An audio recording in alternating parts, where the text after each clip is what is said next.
Welcome to Reels on the Rocks, the show where your hosts Whiskey and Sweet Tea discuss film from the unpretentious perspective. Tonight we close out the season with the 2022 film countdown and our picks for Movie of the Year. Don't forget to like, subscribe, hit that notification bell, drink responsibly, and please be advised that spoilers are ahead.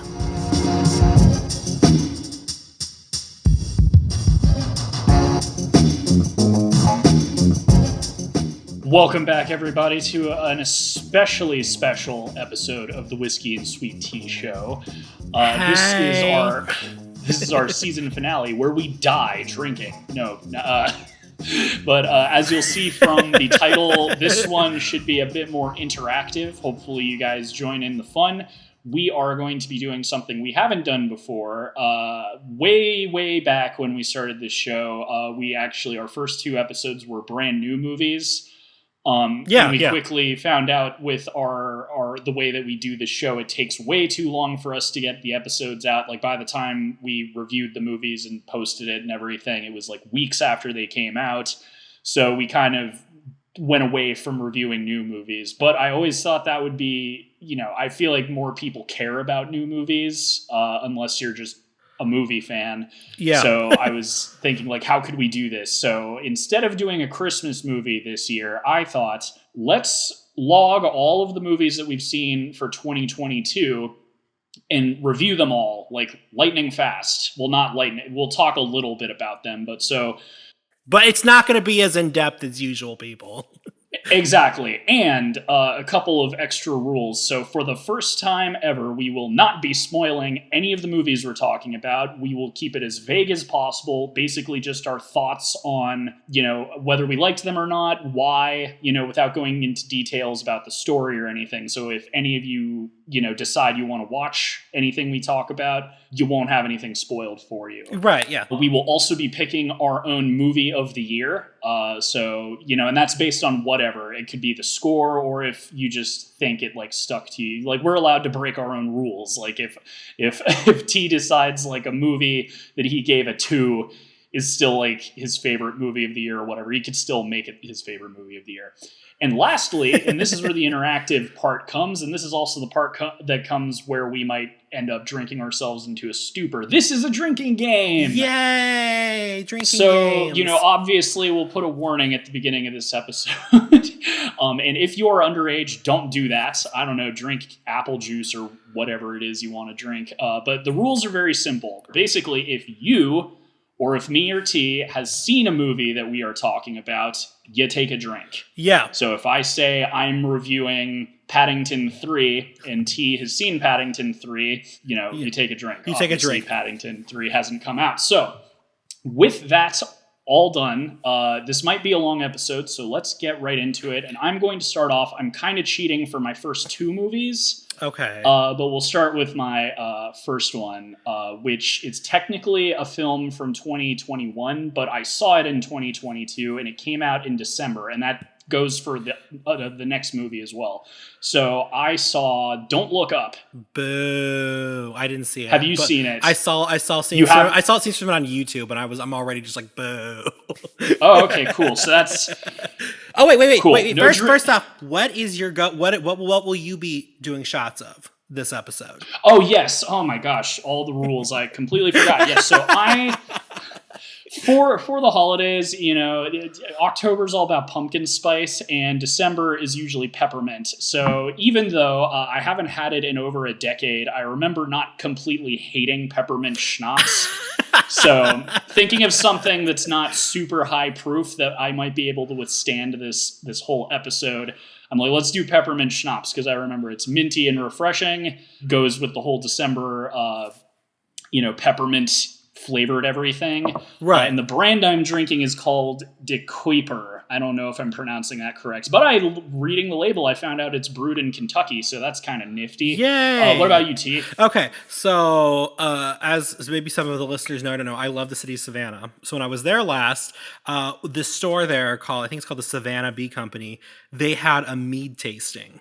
So I got to taste mead for the first time because I'd really only heard about it through Skyrim. So I actually bought some and brought some back with me. So today I'll be doing shots of what actually turned out to be the official mead mead of Dragon Con. It's called the Dragon Ooh. Blaster mead. So it was a mead flavor that was specifically brewed for Dragon Con in Atlanta. So that's what I will be sipping on, because if I remember correctly, this flavor was quite refreshing. What's the proof on mead? Because I know for my beverage it's 60 proof. What is it for yours? It doesn't tell me. It's just best enjoy. I've had mead. I know it's like super wine. It's like, it tastes like wine, but it's a little bit more alcoholic. So I'm wondering if we're kind of in the same range. Whatever. Let me do. What proof is mead? We can just check really quick. Okay. Learned something today. Okay, so I know it has to be more than 15% because, like I said, I know it's more than wine. But okay, so it says mead. It varies, but it can be up as high as 20%. Okay, so it's not that much. Okay.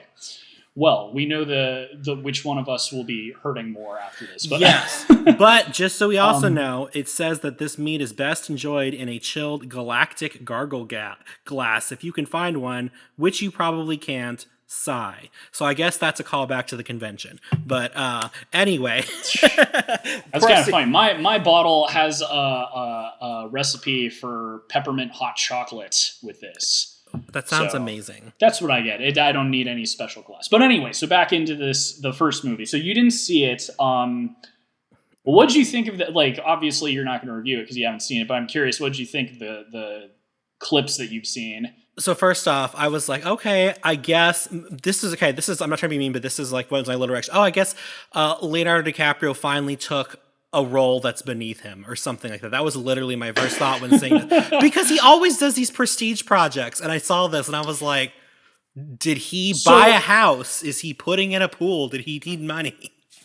So he likes working with prestigious directors, and Adam McKay is kind of the go-to guy for satire these days. Okay. And the other reason I know he took this role is that this was all a veiled metaphor for climate change. Got it. If you have not seen the movie, this isn't spoiling, but basically it's about an asteroid heading for Earth, and Leo DiCaprio and his assistant, played by, I've got it up here, let's see, Jennifer Lawrence. I can't believe. Thankfully, I wasn't going to blank on her name because I've got the info.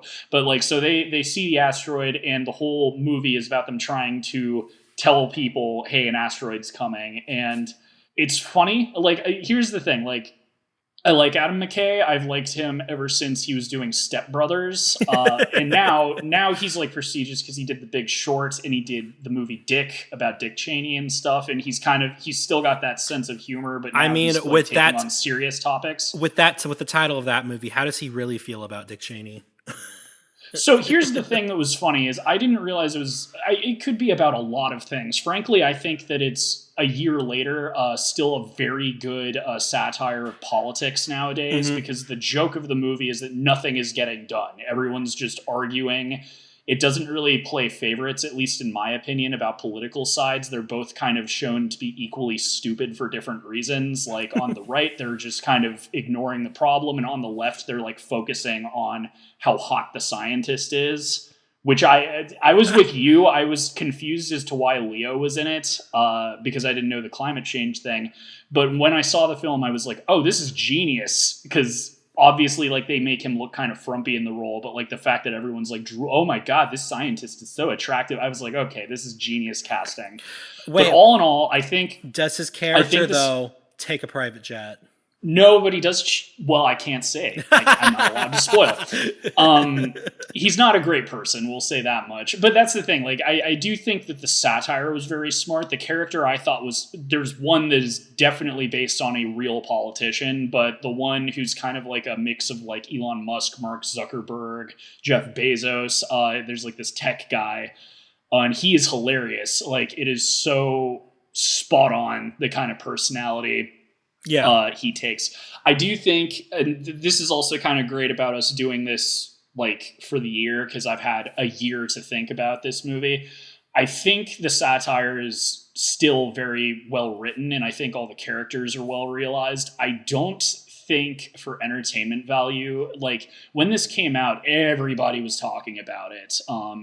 Like everyone who's like politically minded was like tweeting about it and stuff. Right. In fact, Adam McKay kind of went on a tweet storm yelling at people about how stupid they are for not getting his movie. Because frankly, I thought it was about the pandemic, because that was also kind of another situation where people were warning months in advance and nobody did anything. And then we got into the pan. So that's what I thought it was about. And then he just started yelling at people. No, it's about climate change, you idiot. So I think that it's a good movie. But I don't think it's a great movie. But it is worth a watch. My final rating for it is 2.5 glasses of whiskey. And with that, I will pass it off to you, T. All right, okay. So we started on your end with a prestige film. So then you know me. So I'm gonna start mine off with "Marry Me," a rom-com. Okay. Did you see No, this? it's like, because I'm worried that we will have seen a lot of the same movies. I haven't had my drink yet. I'm dutifully doing my shots if we've seen the same movie. So like, when you said that, I was more like, oh, okay, cool. So we're still good. We're still good. I don't want to start off. Yeah. Okay. So continue. So "Marry Me," Jennifer Lopez, and oh my God, now I'm blanking on his name. But basically it's a story of this pop diva, Owen Wilson. Thank you. Owen Wilson's what it was. Pop diva. She is trying to, she's going to marry the love of her life. And then this is all in the trailer, so this isn't spoiling anything. And then he cheats on her or something. And then she decides to marry some random fan in the crowd, which is Owen Wilson. And that's basically, the movie's basically about their relationship. Is it going to work? Do they develop feelings? All that fun stuff. His family, her family, and, really her figuring out what's important in a relationship.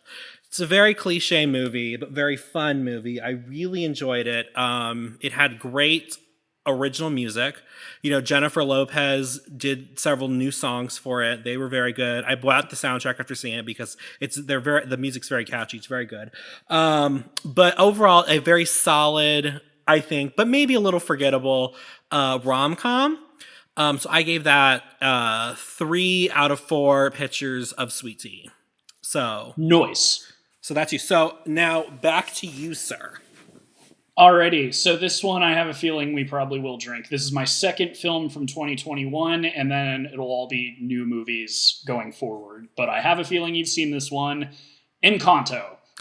Yes, I could have put that on my list. You know what? No. You didn't know I was doing the past movies, so let's go ahead and do a drink, and I'm sure you can come up with a rating. So, all right, bottoms up. Oh, yeah. Oh, there we go. Ooh, okay. That is nice. It's like drinking toothpaste. Oh my God. So it's that really bad peppermint flavor. Well, that's the thing. There's different mints. There's spearmint, peppermint, yada, yada, yada. So Peppermint. Yeah. This tastes like how I remember it. Exactly. It literally tastes like drinking toothpaste. I remember like when I had it 10 years ago, it was like a girl who was dating my friend wanted it, like, and was drinking it at a party and whatever. And I tried it because it's like, everyone's like, oh, it's gross. And I tried it and I was like, it's not my first pick, but I didn't hate it, which is part of the reason why I'm doing it now. So anyway, Encanto. And then, I'm going to describe my drink. Very lemony. It was, because mead is made from fermented honey. So everything tastes like honey. So this is like honey with lemon. So it's very refreshing, actually. Nice. Awesome. So I'll keep it pretty short. This obviously was like stupid popular when it came out. Not much to say because it's a Disney movie. They're always great. The music blew up, and it's funny. I was under the impression the music didn't grab me as much as some other people. My favorite song though was Surface Pressure. I'm one of the few people that didn't like, I didn't dislike it, but everyone went crazy for We Don't Talk About Bruno. Mm-hmm. I like Surface Pressure better. But I literally until right now, I was under the impression that Lin-Manuel Miranda did the music. No, he did not. Jermaine Franco did. A woman I've never heard of her music, but great job because she must have made bank on the iTunes downloads by little kids. Yeah. One thing I like about the movie that is kind of a thing with Disney movies now is there's not really like a villain. Like most of the movie was just like family drama. Right. I like the message. I like the whole thing about their powers not being the important thing and like family. otherwise, without getting into spoilers and talking about the movie in depth, I liked it. It wasn't my favorite. As far as like Latin American style Disney movies, my favorite's still Coco. But for the sake of fairness, I do think this was still an excellent movie, and I'm going to go ahead and give it a 3 out of 4 glasses of whiskey. What about you? I really enjoyed this movie a lot. My favorite character is Casita, the house, because I don't know, the house with itself. It was just fun. It was a fun little character. You know, it was alive. It would move around. That was always my favorite character. I'm with you though on we don't talk about Bruno. I don't understand why that was the big song. I really don't. It's weird too because it was little kids that liked it. That's the thing. Like it got crazy downloads on iTunes, but I know parents were like complaining for months about how their kids wouldn't stop listening to it. So that was the other thing I thought was weird about it. It was the new Let It Go. It actually, I remember reading or hearing on the radio that it actually had outpaced Let It Go on the Billboard charts.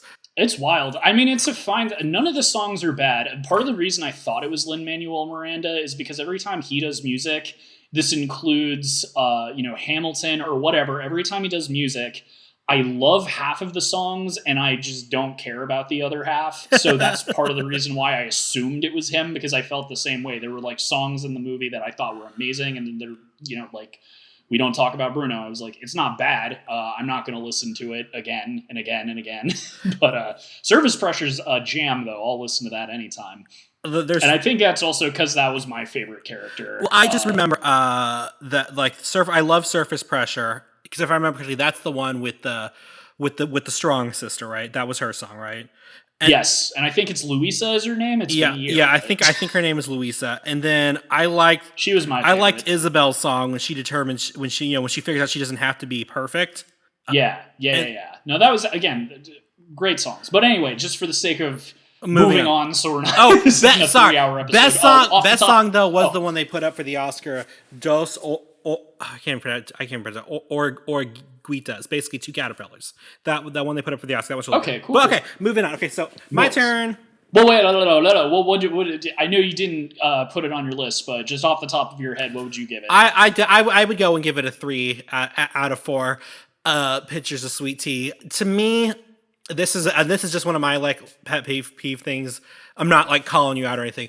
I don't really think it's fair to compare it to Coco, just because to me they're Latin inspired, but to me they're it's completely different countries. Coco's Mexico, this is Colombia. So like I'm just saying like that was like a comparison that came right. A lot of people made that comparison, and I'm just like, well, to me, it's even besides that, they're completely different stories. They really are. No, and I'm not talking about the stories. I'm just talking about the movies. I liked the story better. I liked the music better in Coco.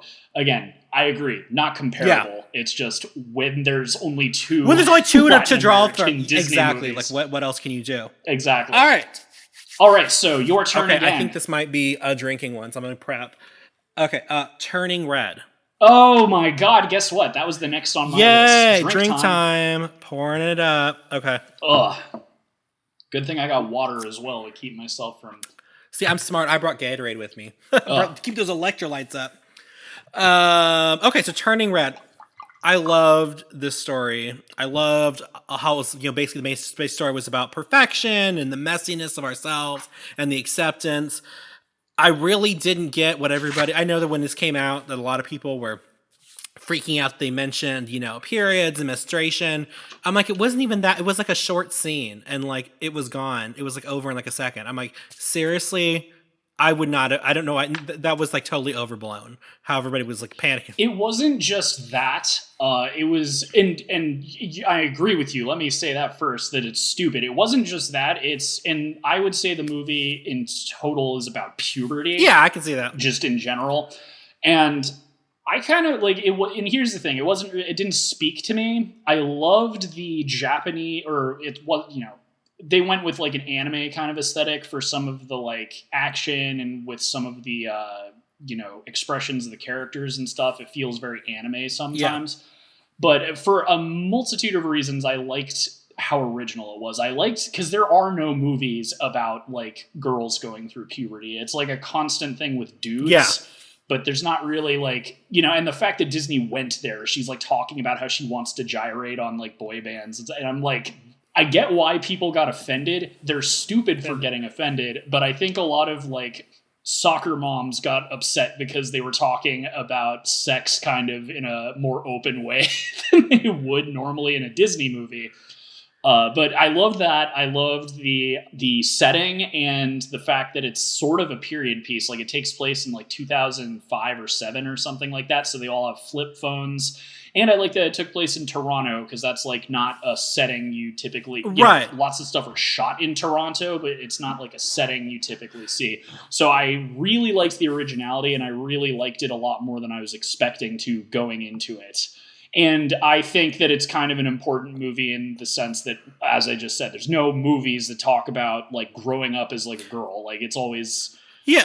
Like when it's touched on, it's done in kind of like, and this isn't a derogatory thing, but I think of like Little Women or something like that, where it's much more like, it doesn't talk about like the less wholesome aspects of it. Right. And, you know, kind of the isolation stuff that people, you know, girls would feel, you know, going through this. They think they're going through it alone. Yeah. It doesn't really talk about, those movies really don't talk about that. But I will say I did love the character of May. She reminded me a lot of Mabel from Gravity Falls. Nice. Yeah, that's a good point. She even kind of looks like her too when she gets I guess, yeah, I don't know. She has red hair eventually. But anyway, the other thing I'm just going to shout out because it annoyed me.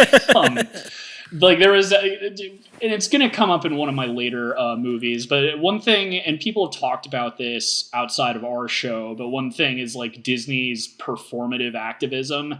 One of May's friends, it's the one white girl, and after the movie, they like, oh, she's trans. And it's like they never mention it in the movie. I wouldn't have known that if a freaking article didn't come out and people are like applauding it as if it's brave. And it's like, you didn't say anything in the movie. It's never a point. And it's going to, like, as I said, there's a movie later I'm going to bring up this year where they do, it's a thing they do constantly. They'll say like, oh, we have a gay character or we have a trans character. And then they just edit it out of foreign releases. Right. And to me, that's just kind of shows all they care about is the money. Yeah. They know it'll sell well over here. They know it won't sell well over there. So just to make my opinion clear on that sort of thing, I don't think it needs to be applauded if they're not going to stick to it. If they're just going to do it where it plays well, then it's, in my opinion, performative activism. I don't think they're really doing anything. Yeah. No, I get you. But I liked it quite a bit. What would you rate it? I gave it, let me just double check my list. I gave it a 4 out of 4 pitchers of sweet tea. I gave it a 2.5. Mostly it didn't speak to me and the story was okay. But that, again, 2.5 does not mean it sucks. I do recommend, especially if for some reason you're a teen girl listening to this show, check it out. It's good. I feel like there's not a lot of movies that, you know, really tackle a lot of the subject matter. Right. So that works. All right. So it was both of us, but that was your turn, yes. Right? So I think it's my turn. Yes. All right, cool. So this one, I think we're safe because I don't think you ever got around to seeing this. The Batman. Okay. That was on my list to see. And every time I sat down to watch it, I saw that it was like 3 hours long, and I was like, "Oh, I don't know if I want to watch this right now." I did not notice. So, fun fact, I saw it. So, and I'm going to shout out the ones that I saw in theaters because a lot of these are going to be streamed partly. Like, I tried to go to the theater, especially like for smaller movies whenever I could. But these days, it's like it's hard to get out. And with post-pandemic, everything coming out on streaming, sometimes same day, it's just easier. But I did see this one in theaters. And because of that, I did not realize it was 3 hours until I tried to watch it with my family when I was visiting. And it's like, oh, I heard it's 3 hours long. I'm like, no, it isn't. It's probably like 2.5. And then we go on to HBO Max and it says 3 hours and a minute. I'm like, oh my God, how did I not know that? So anyway, so if you haven't seen it, I don't think I brought this up on a previous show, but Batman's my favorite superhero. So I'm a little bit biased, but also he tends to have a better track record as far as movies go. There aren't really that many bad Batman movies. But, and this is another thing that's going to come up, is just weirdly politically divisive movies for no good reason. Before, I didn't see this the day it came out, but before I saw it, there were all sorts of people saying it sucked or saying it was the worst Batman Is movie. it because it was Robert Pattinson? Probably for some people, but I noticed it was a lot of reactionary right-wing people, and that raised my eyebrows. I was like, and eventually, like when I went into the movie, I was kind of thinking in the back of my head, I'm like, I'm going to see if I can find out why they hated it, because most of them never really stated why. They just said it sucks, or like that it's, again, like they never really said why. And I can't really go into my exact, I'll try and be vague. I think part of the reason why is because it makes some there's some interesting story points about potential police corruption. There is some suggestions that Thomas Wayne was not a good person. And at one point, a character does use the word white privilege. So I think that the fact that some politics were creeping into the movie, even though in my opinion, they were very appropriate for the story it was telling, I think that rubbed some of those people the wrong way. However, there were people who disliked it for non-political reasons, and that kind of got me interested. And what I will say about this movie without spoiling anything, I thought Pattinson's performance was great. Yeah, you can already see the schnapps. The schnapps is taking it back. I thought what this is, so like this is by director Matt Reeves, and he's done some movies in the past. I think he's the guy who did the first Godzilla movie. He hasn't really done a lot of like big budget stuff, but so he had this idea for Batman, very, very ballsy to be coming off of the Chris Nolan trilogy, but he, like had an original idea. And the way I would describe this to people, especially Batman fans, is like, this is a detective movie. This is a film noir, essentially. If you're into like a lot of action and that side of Batman, you're probably going to find this one boring. This is much more about like investigating corruption and, like crime scene investigations. If you like detective movies, and you don't even like Batman, you'll probably dig this. And I think that's what rubbed a lot of some Batman fans the wrong way. But one thing as a Batman fan is one of his many titles is the world's greatest detective. So it's actually kind of nice to see a movie where that's the focus of the movie and it's not just him beating people up. Take notes, Chris Nolan. Well, I like Chris Nolan's is great. I don't, the Dark Knight I think is still a masterpiece, but it's his version, and that's kind of the thing. Whenever reboots come up, I think I've talked about it on the show, but I know I've mentioned the term justifying its existence, and that's kind of the thing. Like if you're gonna reboot a superhero or some other franchise, it's like you'd better do something differently, because if you're just gonna rehash the same thing, then what's the point? Right. So like if this came out and it was just exactly like Chris Nolan's, then I'm sure it would make a lot of people happy. But then it's like, you could just watch The Dark Knight or like one of his other movies. This did super gangbusters at the theater. Mm-hmm. It's definitely getting a sequel. I'm excited to see what he does with it. But that's what I think. This is much more of a detective movie than like other Batman movies. And you still get phenomenal performances from everybody, to the point where they're even giving. Also, as I'm scrolling these, I will also add, this is my personal favorite Commissioner Gordon, and I think probably my favorite Catgirl as well, honestly. But Colin Farrell did so good as the Penguin that they're giving him like an HBO spin-off show. Wait, which is kind of funny because wasn't this the guy they were like they gave him all these prosthetics to look like this other actor, and everyone was like, why didn't they just hire this other actor? I don't know if he really looked like another actor, but he definitely was wearing a lot of prosthetics. Colin Farrell did not look like himself. And then Paul Dano was awesome as the Riddler. And the potential Joker that they teased was an interesting version. But anyway, I liked it quite a bit. This is going to get one of my high ratings. 3.5 whiskeys for me. Okay. Very nice. Oh, yeah. They said that Colin Farrell's Penguin looks too much like Richard Kind, and they should have just hired Richard Kind. That's what it was. All right. Your turn. Okay. I think you're safe on this one. The Bad Guys.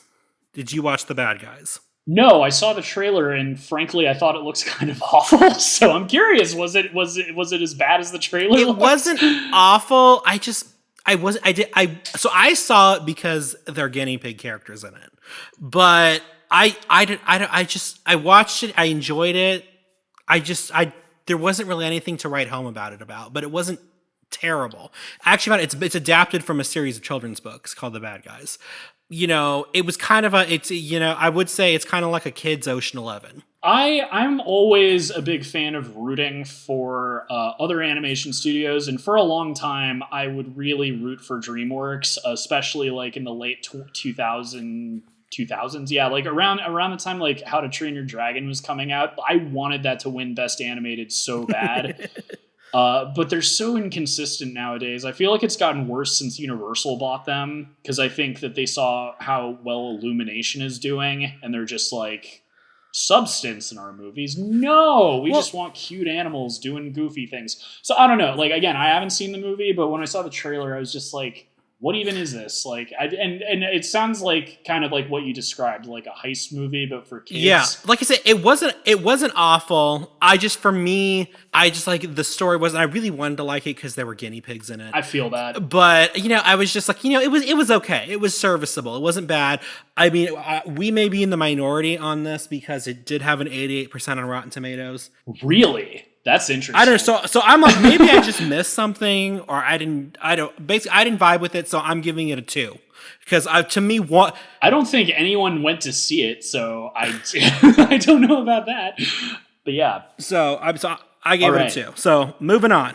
Nice. All right. So my turn. I saw The Northman. Yeah, I didn't see that.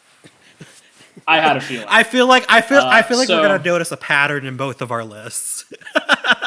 So that's why, like, I was a little bit worried about.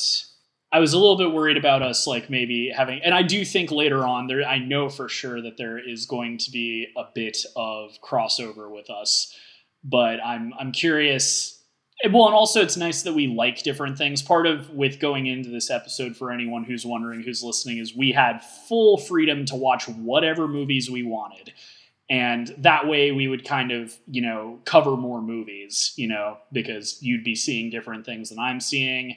And, we'll have more covered for the year. We'll have more to say about like more. Right, movies. right.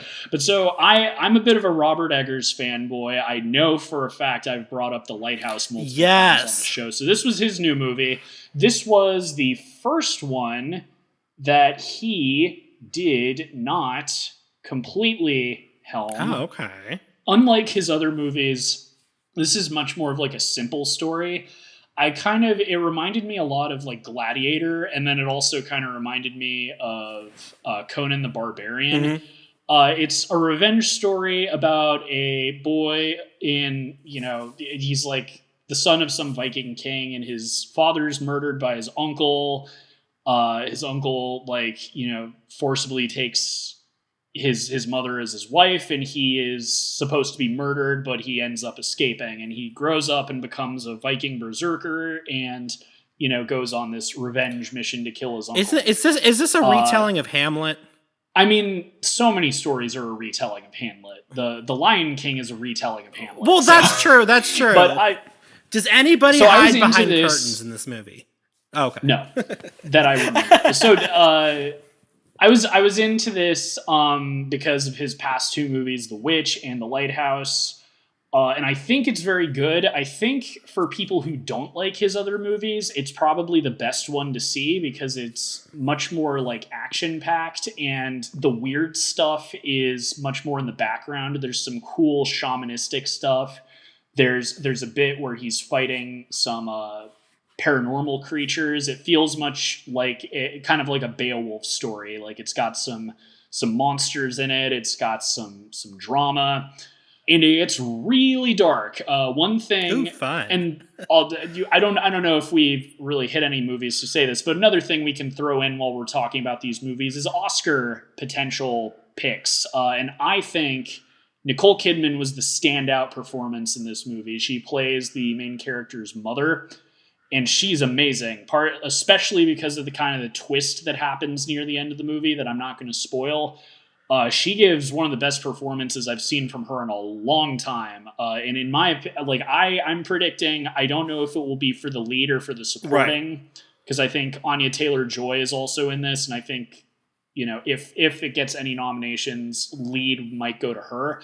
But I do think this might actually nab Nicole Kidman an Oscar nomination, either for lead or supporting actress, which would be deserved. Right. Everyone did an amazing job in this movie, but just as far as like highlighting the best things about this, she killed it. Easily one of the best like performances of the year, in my opinion. Otherwise, not too much to say, because again, it's very straightforward. It's pretty upsetting if you don't. If you know anything about Vikings and what they did, they do not hold back on that. There is lots of sexual assaults, child murder, all the nasty things you can think of in this movie. So not for the faint of heart, but it is very epic. It feels a lot like an ancient myth being like brought to the screen, and it's nice that it's an original film. And it did not do super well at the box office, but if you missed it, and you're either a Robert Eggers fan, or if you've seen his movies and think they're too weird and artsy, I'd say give this a shot. I think it might change your mind. But with all of that said, I give it a 3 out of 4. I'd almost give it a 3.5, but I found it a little bit too simple for my taste. That's just a personal taste, but still one of the best of the year. Whiskey's a very complex being, everybody. You should know that. I mean, hey man, this is our show. We can rate it whatever we want for whatever. I might check it. I might check it out at some point, because you introduced me to Robert Eggers. He's not like my favorite, but The Lighthouse, like I've told you this before, I have no idea what's going on in that movie, and yet it still fascinates me. I don't know how he was able to do that with that movie, but like I went out and bought that like when it came out, because like I said, I have no idea what's happening, but I'm fascinated by it. All right, I think you're safe from this one, and if you are, I'm going to be disappointed because this one was so cool. Chippendale Rescue Rangers. Oh God, drink! You did it! You saw it! Mm-hmm. Yay! I didn't get peer pressured into it. Everyone was talking about it, so I was like, especially since I knew we were going to do this show, it's like I should see it because it's kind of a big thing.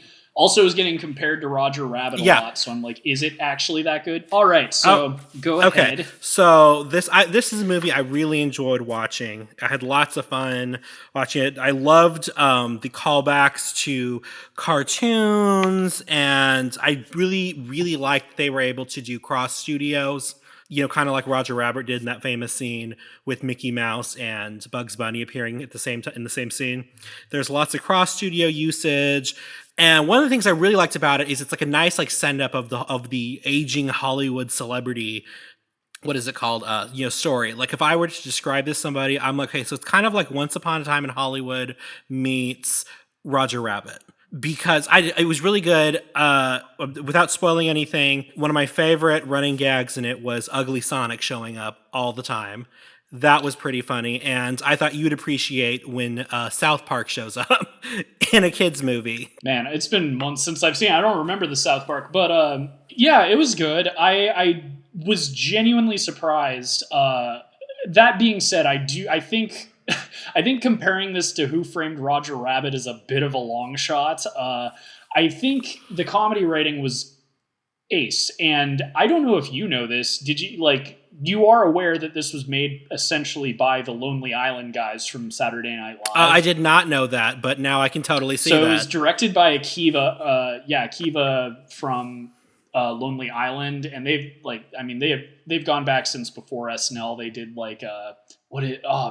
there was a pilot episode for like a comedy thing they did before they got picked up by SNL. What was it called? It was like called Awesome Town or something like that. Anyway, you could tell that it was written by funny people who knew how to like kind of aim some of the jokes more at adults. Mm-hmm. One thing that did get on my nerves a little bit though is they kept reusing this. Like the first time Ugly Sonic came up, I thought it was funny. Like the fifth time, it wasn't funny anymore. And they did the same thing. There's like the bit with, I won't go too into it, but the Uncanny Valley stuff. Yeah. It's like, that's funny. It's like someone who like tells a joke at a party and gets a big laugh and then just keeps retelling the joke to everybody at the party for the rest of the night. To which I don't know if it's because it was intended to be like a kid's movie or something, but they did that a lot with numerous jokes and it kind of got on my nerves.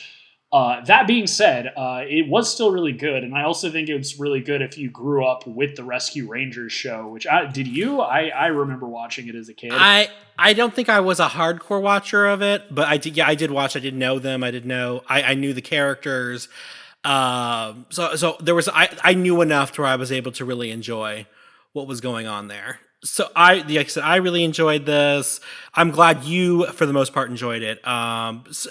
Yeah, it wasn't bad. I think that some people who it's kind of like our review this year of The King of Comedy, where a lot of people were like talking about Joker being like this genius work of art, and we're reviewing this Scorsese movie that came out 3 decades before the Joker, and it's basically doing exactly the same thing. I kind of feel like a lot of the people that were singing this movie's praises just haven't seen a lot of movies. And again, like, I know you like Who Framed Roger Rabbit, so I'm sure you'd probably agree with me that comparing it to that is a little bit outrageous. I mean, I wouldn't say that they are remotely like the in the same league. I will say when I made the comparison, I'm talking about the fact that it's it's a mystery and it's animated characters living in the real world alongside humans. That is completely true. Like, it's the same world as Who Framed Roger Rabbit, in the sense that, like,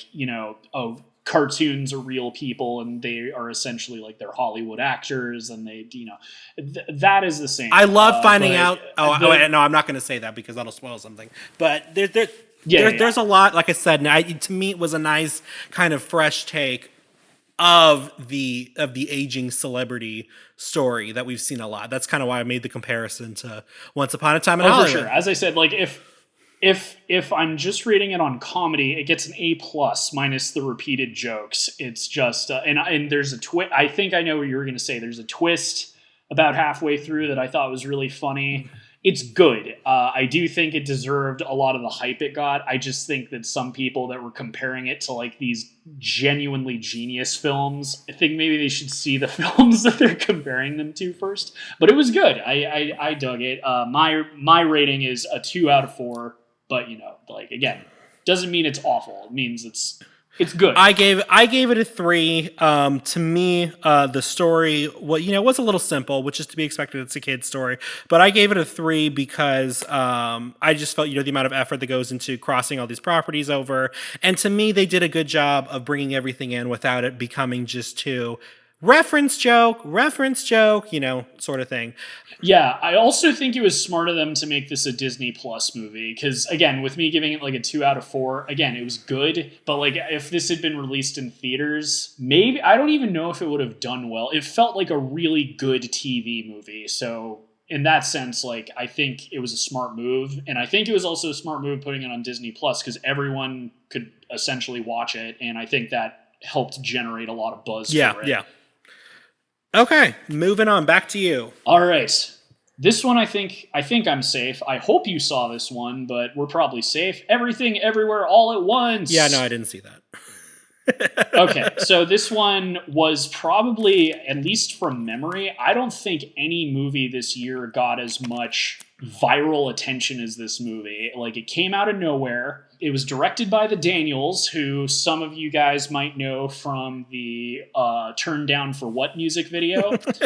I really enjoyed their previous film, Swiss Army Man, but it famously got everyone walking out of it at the Cannes Film Festival. And what I liked about that movie is that it just was... If you've seen their music videos, you know they're visually insane. Like, if you could bottle madness and release it into a music video, that's what they do. And I like how they're getting better at kind of putting that into a movie while making it coherent. I think part of the reason Swiss Army Man didn't do so well is that they went a little too far. But going from that movie to this movie, I'm very happy to see that they're learning, and I think their next one is going to be even better. For anyone who doesn't know what it's about, even though I have a feeling a lot of you listening have probably seen it, it's essentially a multiple universe movie. So like a multiverse movie. But what's cool about it is that it's it's not like multiverse in the sense of like Marvel, where you have to be aware of all these characters and stuff. It's its own self-contained story about a family, while also being a kung fu movie, where the main character is able to access other versions of herself in other universes to give herself superpowers. Essentially, like in one universe, she's like a chef at like, what do they call those? The Japanese restaurant where they're like cooking steak and stuff and doing all those crazy tricks. Oh, I know what you're talking about. You know, it's like basically like Benihana's. Benihana is exactly what I was trying to. That's not the style of restaurant, but Benihana. And because of that, she's like doing all this crazy kung fu. Like the whole movie is like a 2-hour fight scene. It kind of like going back to our previous review this year of Mad Max. That was a 2-hour car chase. Everything, everywhere, all at once is like a 2-hour fight scene, and it's wild. Their visual craziness translates super well. The story it's not hard to follow. It's a little, I will say, I think it kind of drags a little bit. I think they could have cut the movie down a little bit and it would have been way better. Also, full disclosure, when I saw this, I had a splitting headache. I don't remember why. I probably had trouble sleeping the night before or something, but I was like, I have a day off. I need to see this before it's out of theaters, because everybody's talking about it. So I had a bit of a headache. I do not recommend seeing Have a headache. If you have a hangover or something. It'll drive you insane. But giving it a fair shake, it was awesome. It was really cool seeing Short Round. The actor's name, let me see. You know who I'm talking about, right, T? Yes. Jones? I know who you're talking about. I don't know what his name is, though, but I know exactly who you're talking about. Yes. So he was in the movie, and... Okay, bringing it up because I forgot his name. I just always remember him as Short Round. But yeah, no. Michelle Yeoh is the star. Everyone who's watched The Mandalorian will know her. Amazing. She famously, in case you don't know, she does all of her own stunts. She's in her 60s. Wow. Crazy talented. Stephanie Sue is her daughter. Jamie Lee Curtis is in the movie in a role you would not recognize her. And, oh man, Ke Huy Quan, I hope I'm pronouncing that right, buddy. I missed you from the 80s. It was great seeing you from the Goonies and Short Round and Indiana Jones. And it's funny, when I was watching the movie, I was thinking, this guy looks familiar. And then when I got home, I looked it up and I'm like, oh my God, it's him. So really great. Super happy. It did well. It's a freaking weird movie, so if you're not into that, you probably won't like it. But if you like action, if you're into this whole multiverse thing that's become super popular recently, I highly recommend it for that. Great like Asian-led cast. Like, it's about an Asian family, so like all of the main actors are Asian actors.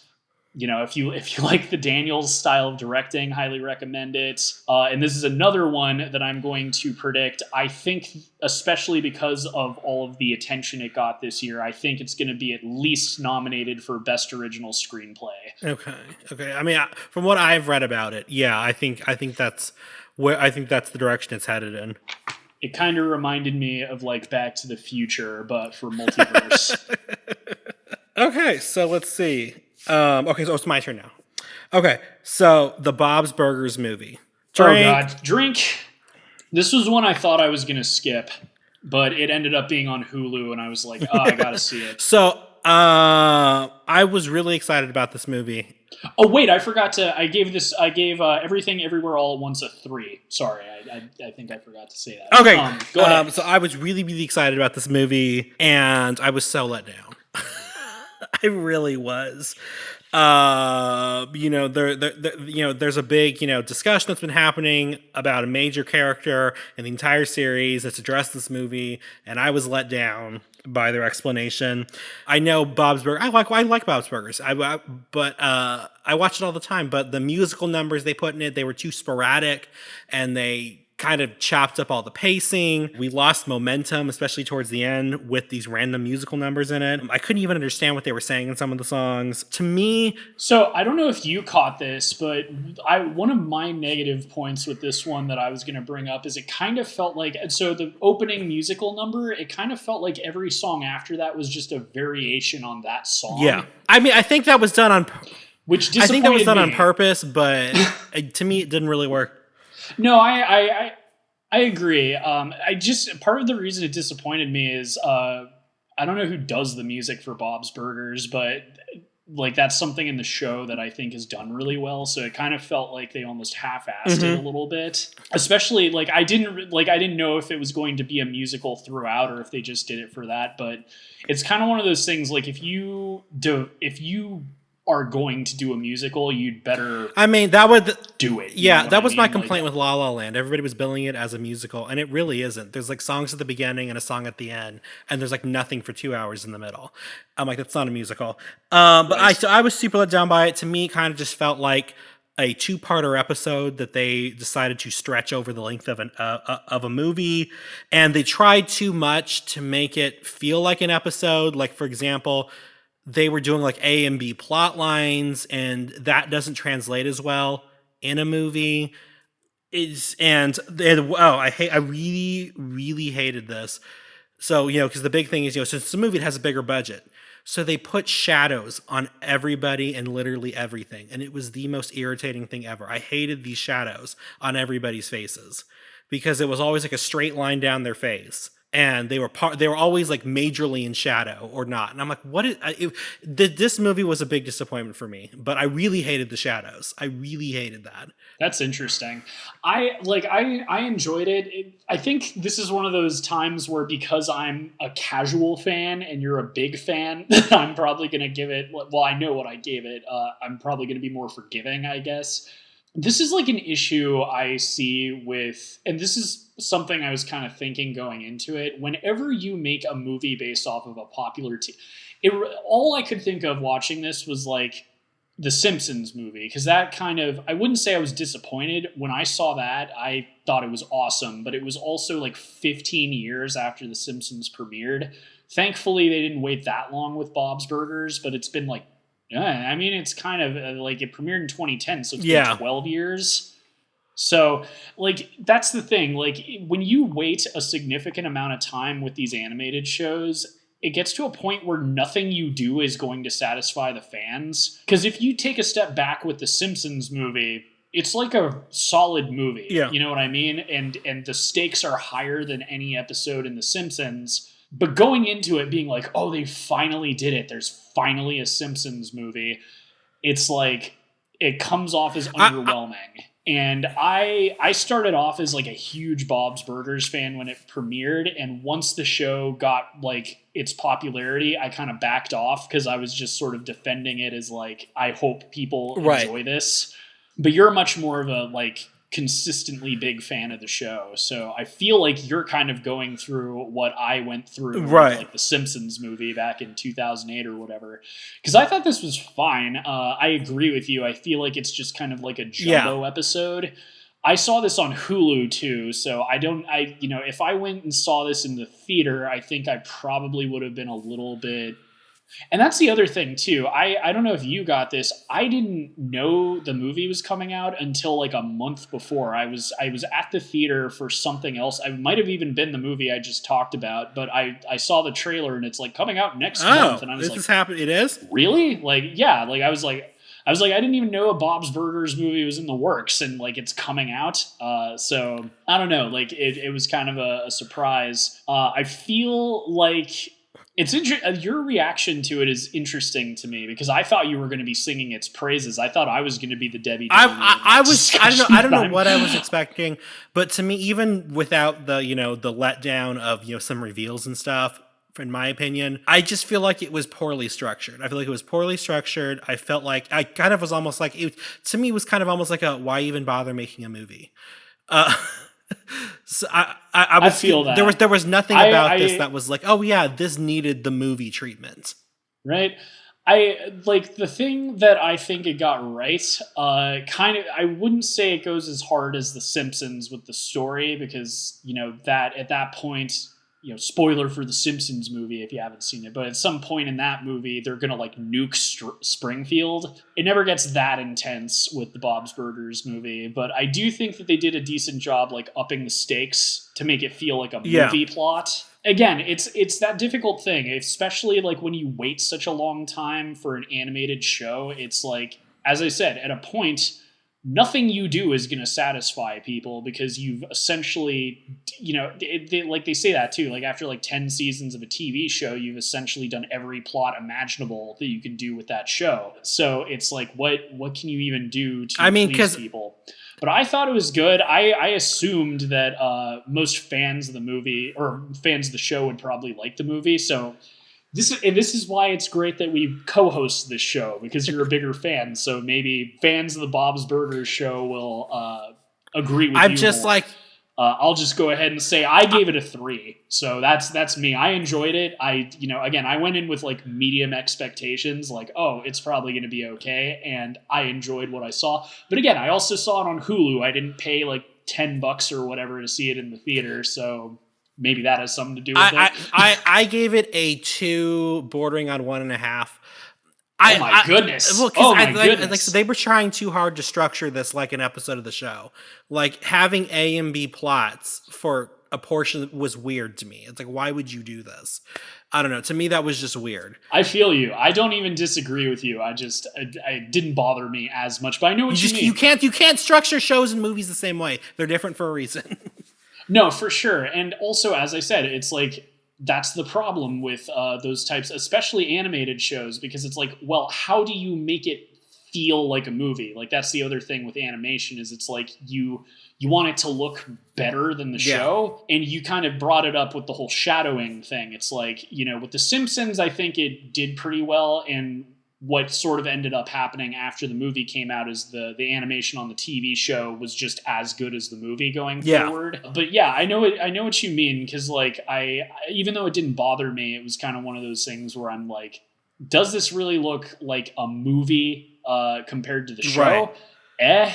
And do they need to update? Like, you kind of, I don't know. It's a difficult thing. It's almost like a catch-22 when you're making those sorts of things, because how are you going to please everybody? Right. You're not.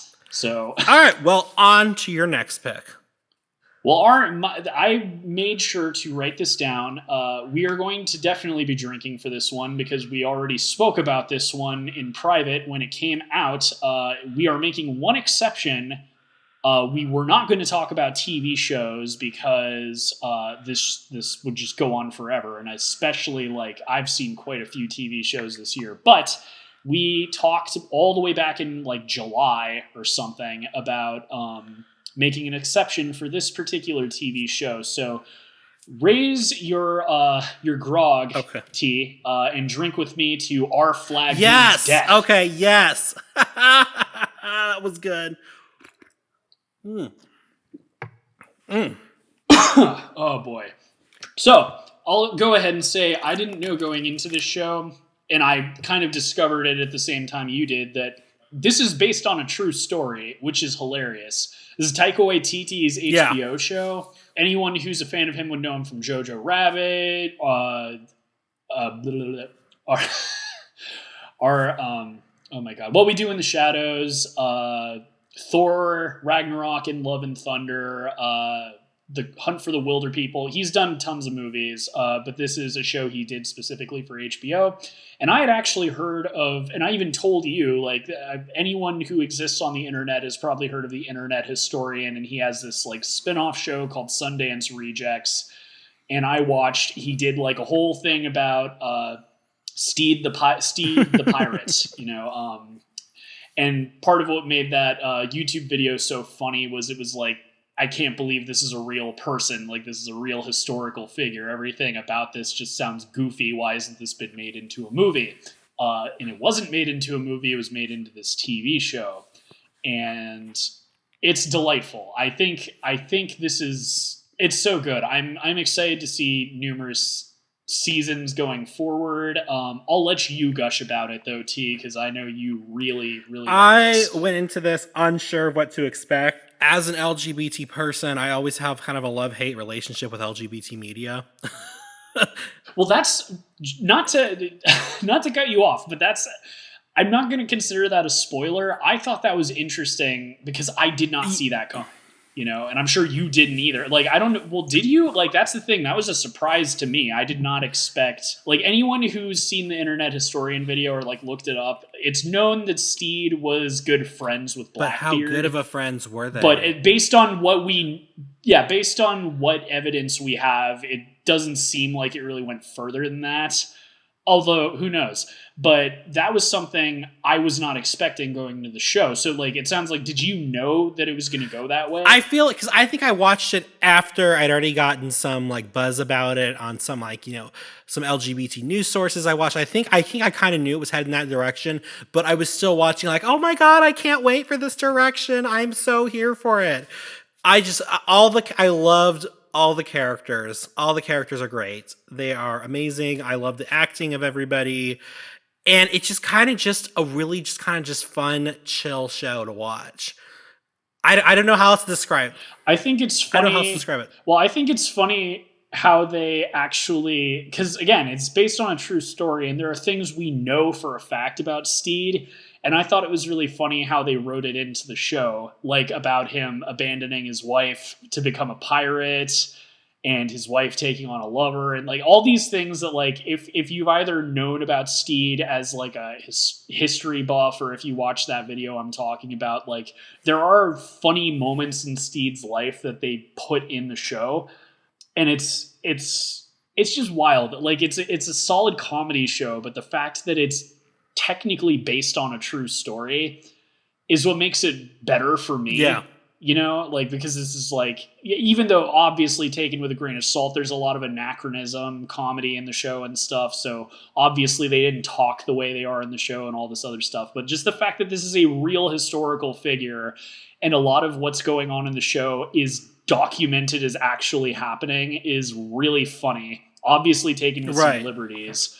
But that too, like, as someone who is not a gay man, friendship over? No, I'm just kidding. No, but like, I'm a sucker. I think I've talked about this on the show. I'm a sucker for like pirates and maritime stuff, and it's like, if you're gonna get me like into like a bromance romance, this is the way to do it. It's not done in a way that feels like, the only way you'll hate this is if you like hate gay people or something. If you're legitimately homophobic, then you won't like this show. Because otherwise it's super funny. There's plenty of other characters with storylines that are interesting. Yeah. And it's like a funny little underdog story. Here's this dude who doesn't know what the hell he's doing, who wants to be a pirate, and he's like learning as he goes. And it's just funny to watch. And there's a couple of historical moments. And I sent you that Internet Historian video. I don't know if you ended up watching it, but there's a couple of moments in that he touches on that haven't been covered in the show that I'm curious to see if they're going to go into. But I hope it gets multiple other seasons. I know it was definitely confirmed for season 2, so I'm just waiting for it to show up. HBO, they had quite a few good comedies. Like, I really liked Silicon Valley, so it was nice to see one of my favorite directors have like a new like comedy TV show on it that I could look forward to. And, maybe next year we'll talk about more TV shows. Like, we just privately before this, like, half a year ago, it's like, we were only going to review movies, but I think this is worth a shout out.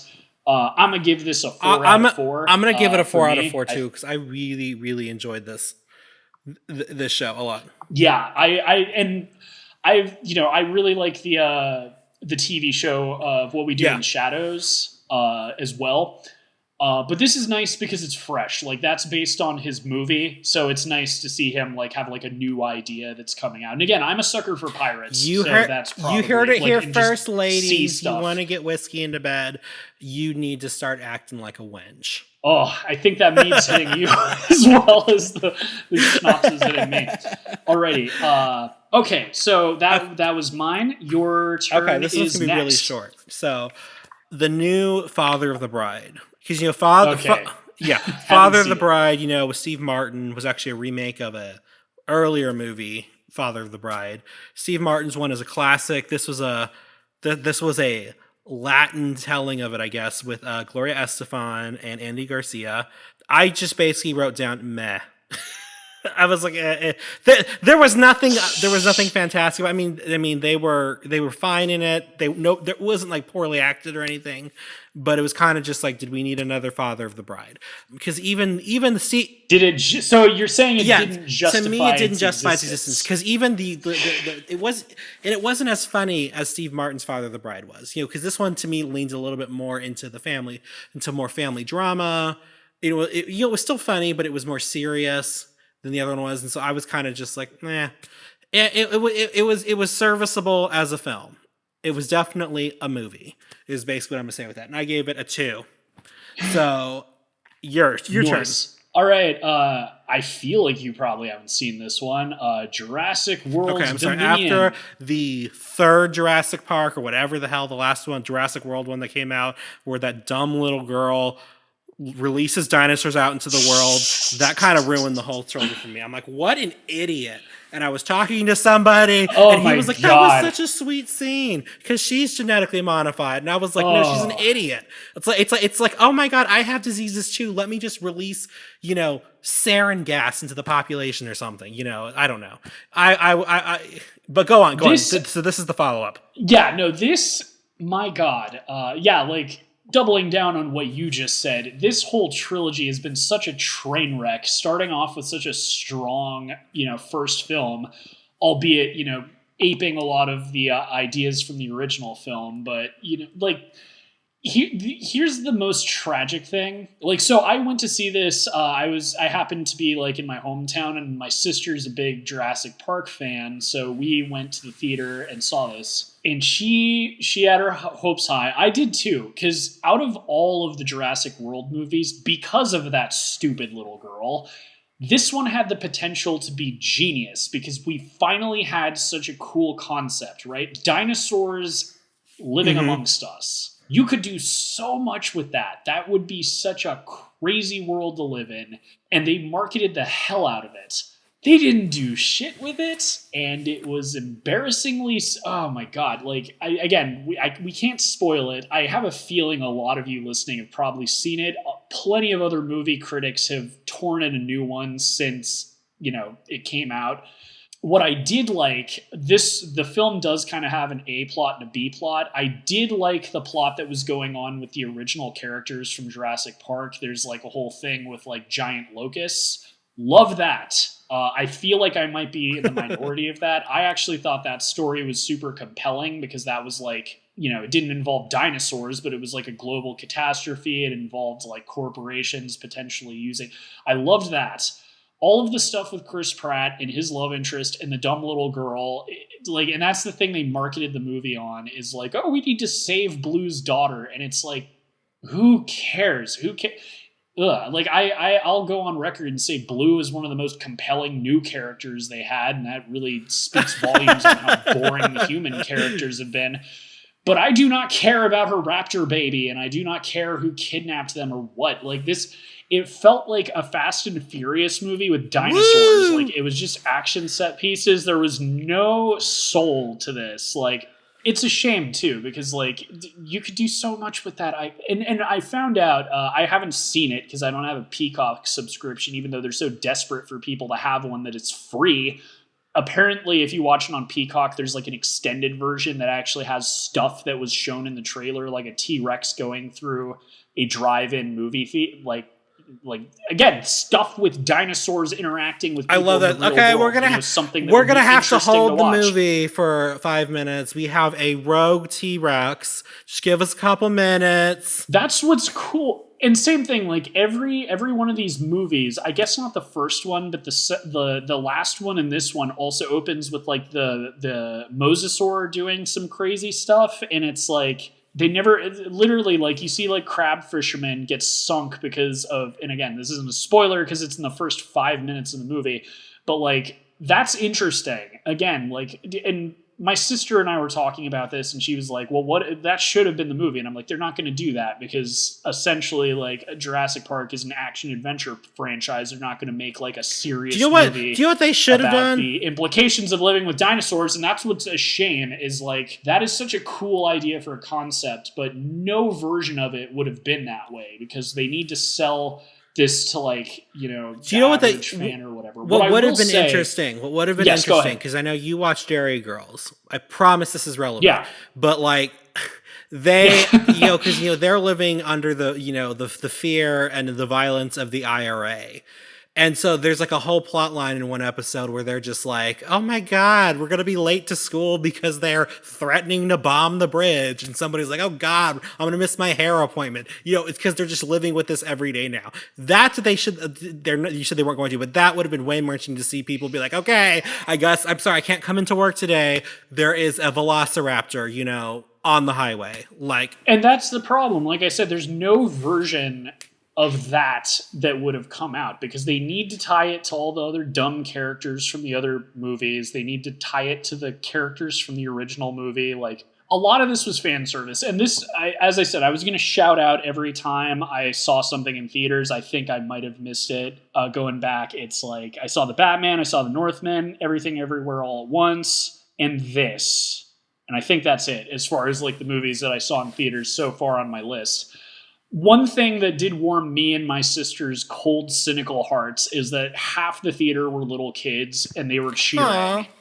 It's like, yeah, so like I'm going to be nice and give this. So my final rating for this is 2 out of 4. It's dumb. It's horrible as far as like actually running with its own concept, but it is fun. I also like. I have an ex-girlfriend who loves the Jurassic Park movies, and she went to see this multiple times in the theater. I checked to see if like what she thought.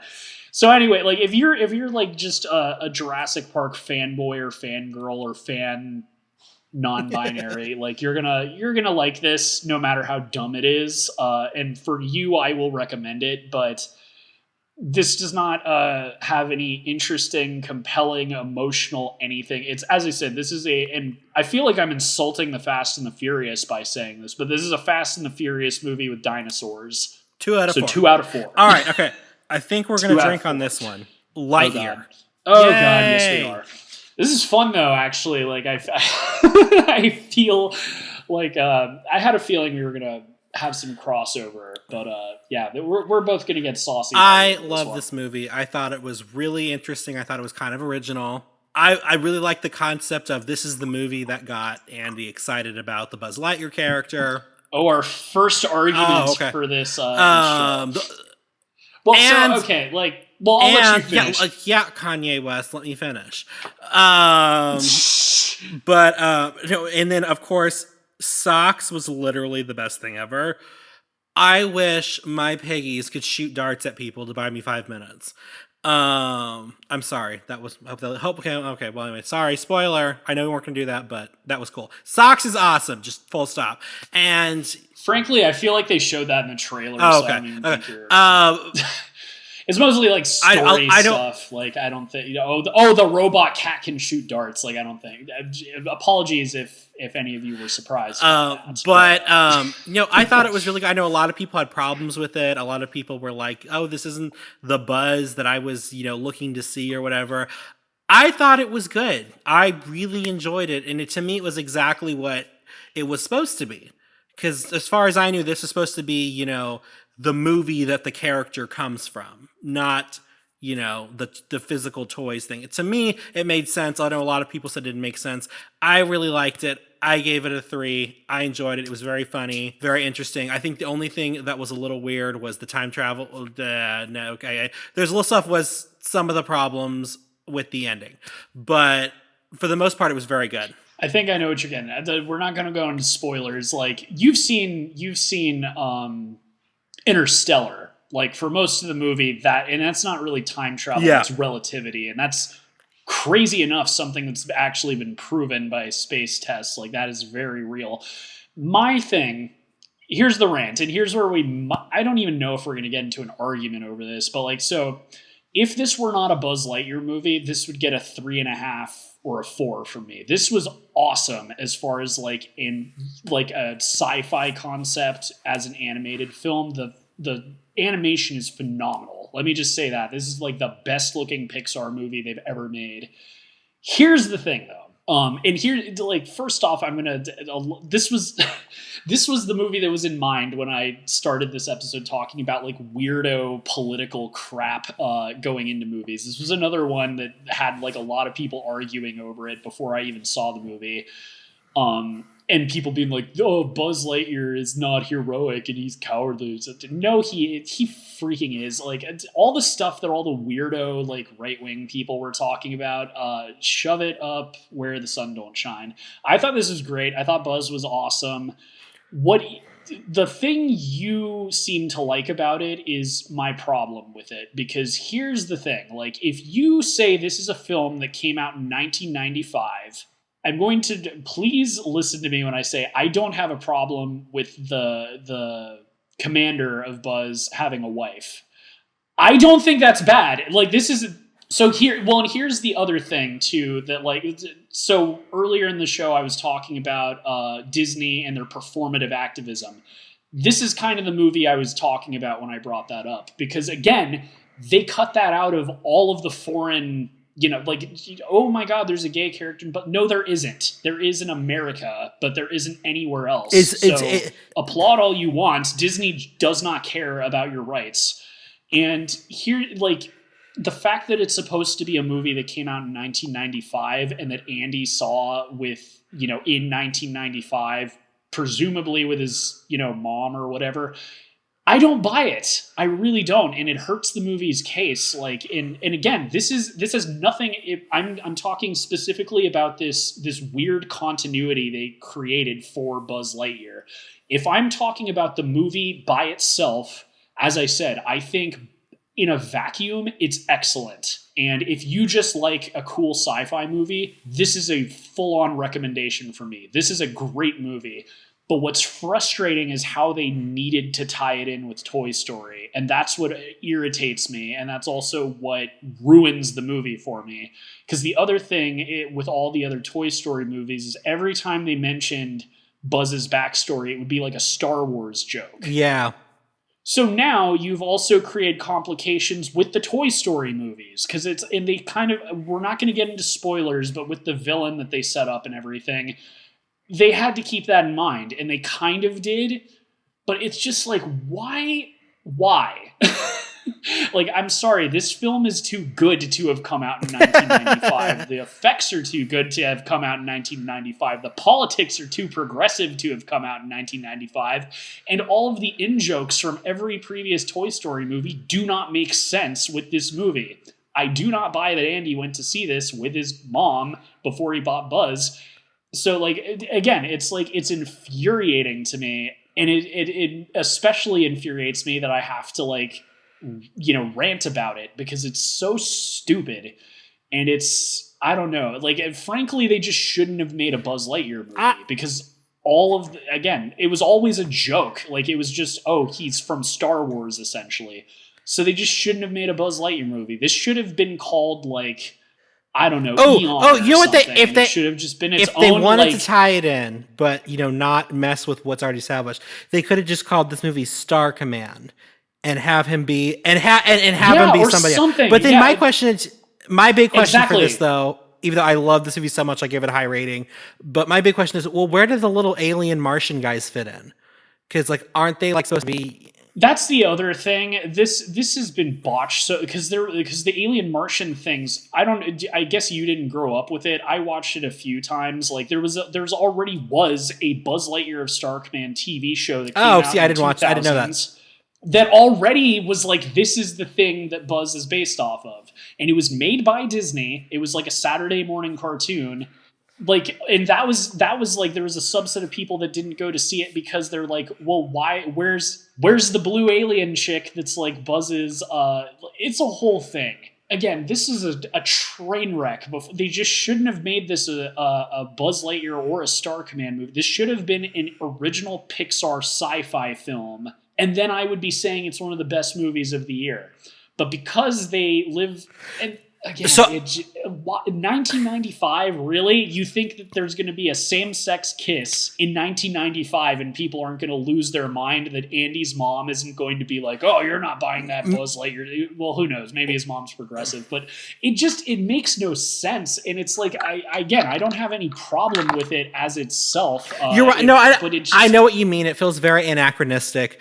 You know, with your assessment, I would say that maybe, you know, Pixar or Disney or whatever pitched a sci-fi movie and then Disney wanted to tie it in to an existing property. It's possible, man. What's a shame is that the director is a woman and she worked on the Toy Story movies, and this was like her directorial debut. And it's, you know what might have fixed this is like if it was like it's crazy that I'm even saying this. What if adult Andy was taking his son to a reboot of a Buzz Lightyear movie, and that was like the opening scene? I don't know. It's actually, now that you say that would have been so cute. I would have loved that, because that way you can have your tie-in. It doesn't create any problems with, you know, continuity or anything, because reboots ignore continuity all the time. There's just all sorts of things, like also the fact that the button on his suit that activates his wings doesn't do what it did. I think what drives me the most crazy is that all of my criticisms have nothing to do with the movie. The movie by itself is awesome. Please, if anyone's listening, listen to, like, it's a great movie.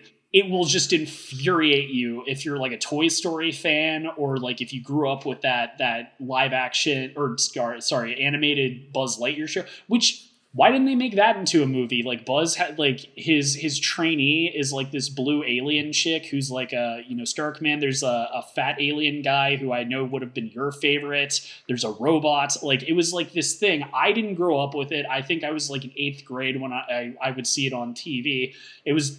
I was too old by the time it came out, but there's a whole generation of kids who grew up with that cartoon show. It's like, why not make that into a movie if you're going to make a Buzz Lightyear movie? It's infuriating. Like, the rating I gave this is a 2. Again, if this were just an original movie, this would get a 3.5 or 4 stars, but it'll drive some of you crazy, like with this stuff.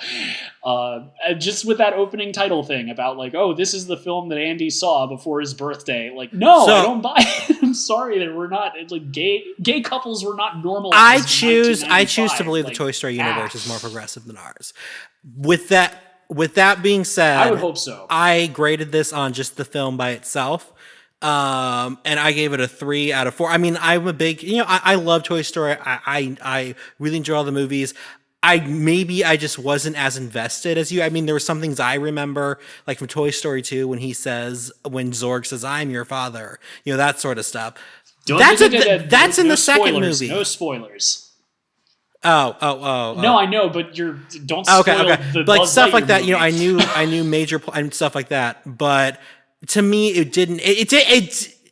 But again, that was a Star Wars joke, and also, again, because of that Star Wars joke, they had to twist. As I said, like, because they're trying to tie it in with the Toy Story movies, like, they had to, like, take that into consideration when making this. It's a mess. They just shouldn't have done it.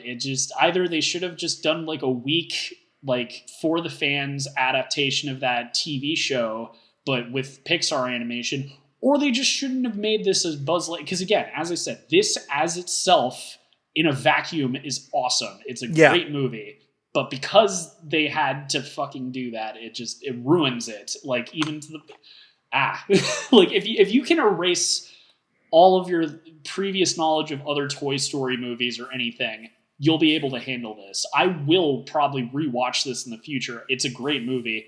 It's just infuriating. As I said, the most irritating thing is that all of my criticisms have nothing to do with the movie. I'm not talking about the animation or the performances or anything. I'm talking about how it makes no sense. Okay, so we need to make sure we keep it moving. Your turn. Oh, yeah. Well, I had a feeling this one was going to run long, but we're at least about halfway through my list, and this one... I gave this a 3. I forgot if I said that, but I gave Lightyear a 3. No worries. I gave it a 2. Again, if you can eliminate everything else, from your mind, 3.5 to 4, like just by on its own, if you pretend it just exists in a vacuum. Also, gotta love that the schnapps is kicking in right as I'm getting on my rants. This will be a nice hot take episode. Next one, pretty short. I doubt you've seen this. Doctor Strange 2. I know, it was on my list. I didn't get to it. It's all good. So we previously this year reviewed Evil Dead 2, directed by Sam Raimi. Go check out that episode. But this got big buzz because of the new Spider-Man movie that came out that Sam Raimi, because he did the Spider-Man movies, they asked him to do this movie, which also controversially, they just fired the old director, even though he was set to do this. It's a whole thing. But it was kind of neat to see him return to directing after like a 10-year hiatus, not counting a few episodes of the Evil Dead TV show. Was it worth it? You decide. So I think this movie would have been a lot worse if he hadn't directed it, but because since they were sort of allowing him to do some of his, you just watched Evil Dead. There's like a couple of things that he does that are very iconic for his directing style. Very wild moving cameras. He's very good with, creepy witches and stuff. He loves like old film techniques like masking, like that you'd see in like old silent films. All of that is here. If you like Sam Raimi's visual style, that is there. He had no control over the script. He had no control. Essentially what's sad is he's kind of a famous rent-a-director.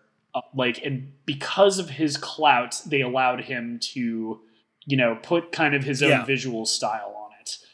That being said, this is a pretty by-the-numbers Marvel sequel.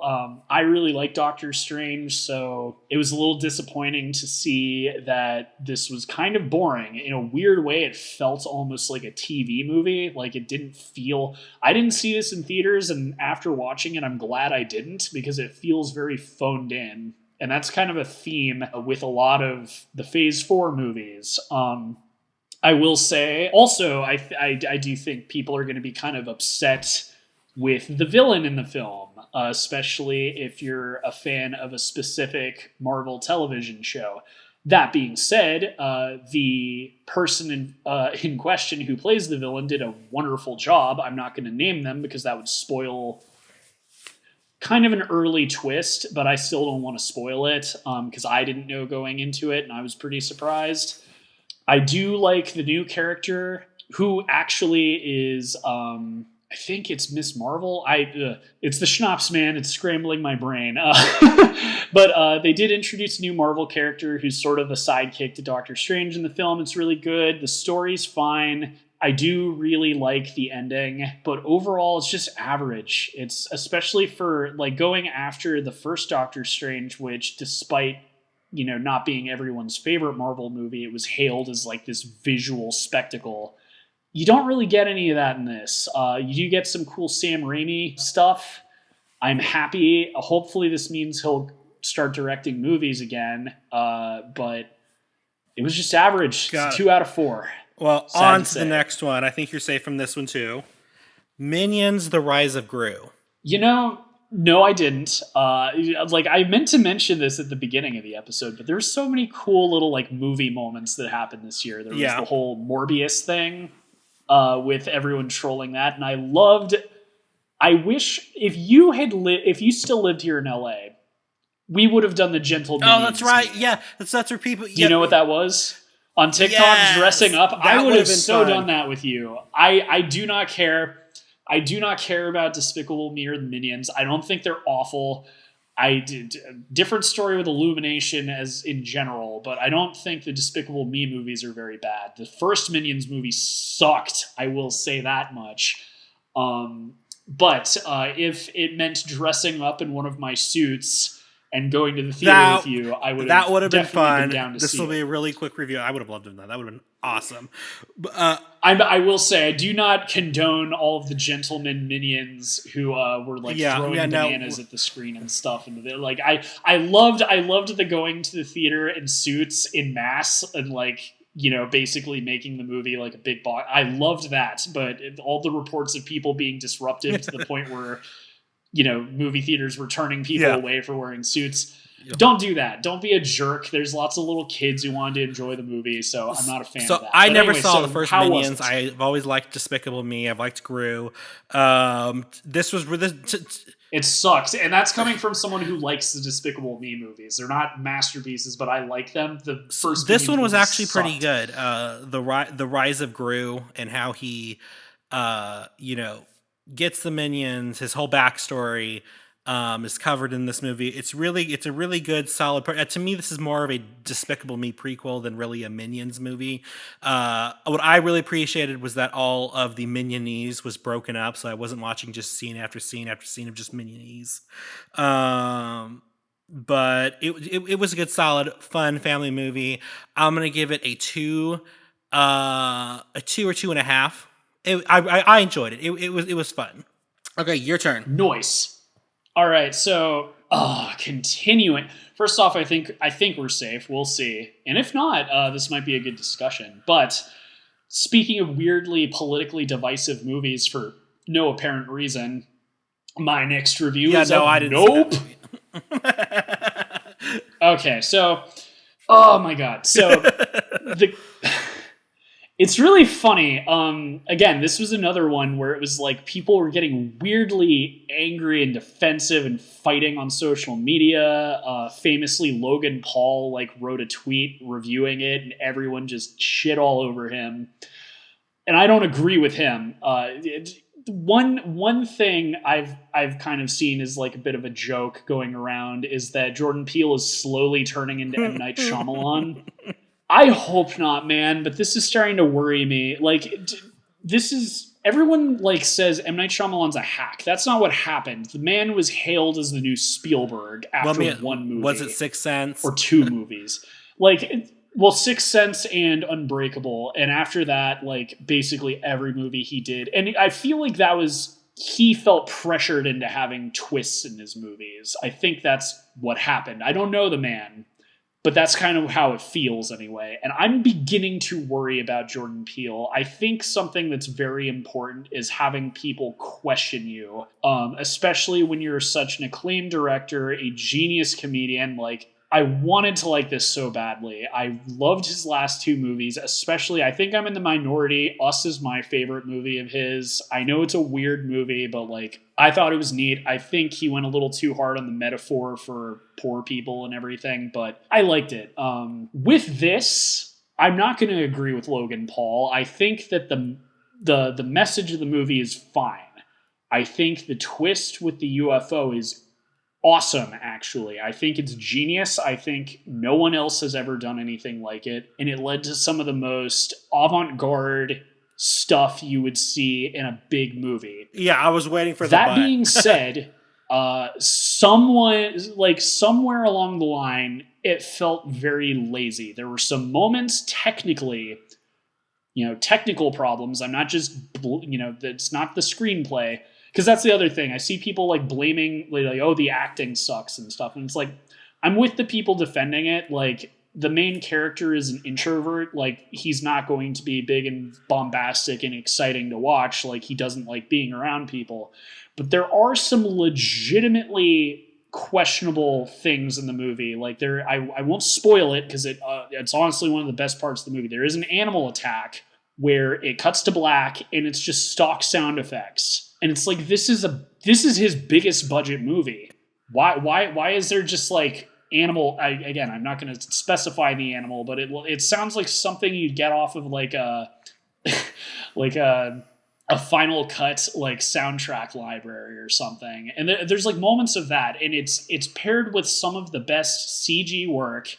Again, if someone showed you a photo of the climax with the alien ship, that person should be executed. I don't want to spoil this because I think it is one of the coolest twists.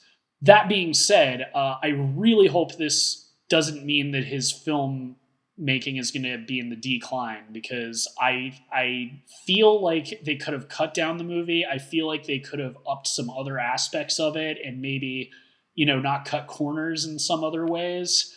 Overall, it's not a bad movie. The people who said it sucks and it's like the beginning of his downfall, they're overblowing it, but I feel like there was quite a bit of ass kissing as well for people that liked the movie. I do not think this is his best movie. I do not think it is a work of genius. I think it is a breath of fresh air as far as alien cinema, and I think it is one of the most creative twists on a UFO movie. That being said, it's not perfect, and I think the people that say that it is perfect need to stop smelling their own farts. So I give it a 2.5. It's still great. If you haven't seen it and somehow it hasn't been spoiled for you, check it out when it's on streaming. I don't know if it is at the moment. It might be on Peacock right now. It is a Universal film, but it's worth watching. If you missed it in theaters, I don't think you missed much. I did hear that in IMAX it was amazing. I just saw it in a regular theater, and the climax is incredible. That I will also say there is a character where there was like some dialogue that sounded like something out of, frankly, a sketch that Jordan Peele would make fun of in a Key and Peele thing, like where I'll say it. It doesn't really spoil anything, but it's like there's this cinematographer who they're helping. Like a big part of the plot is like them trying to photograph this UFO, and like he's creepily singing "Flying Purple People Eater." And I was just like, this is so dumb. Are you kidding me? This sounds like something you make fun of, like in one of your sketches about a horror movie. And there were a couple moments like that with that character. Are you saying he's Icarus, basically? Jordan Peele has become Icarus.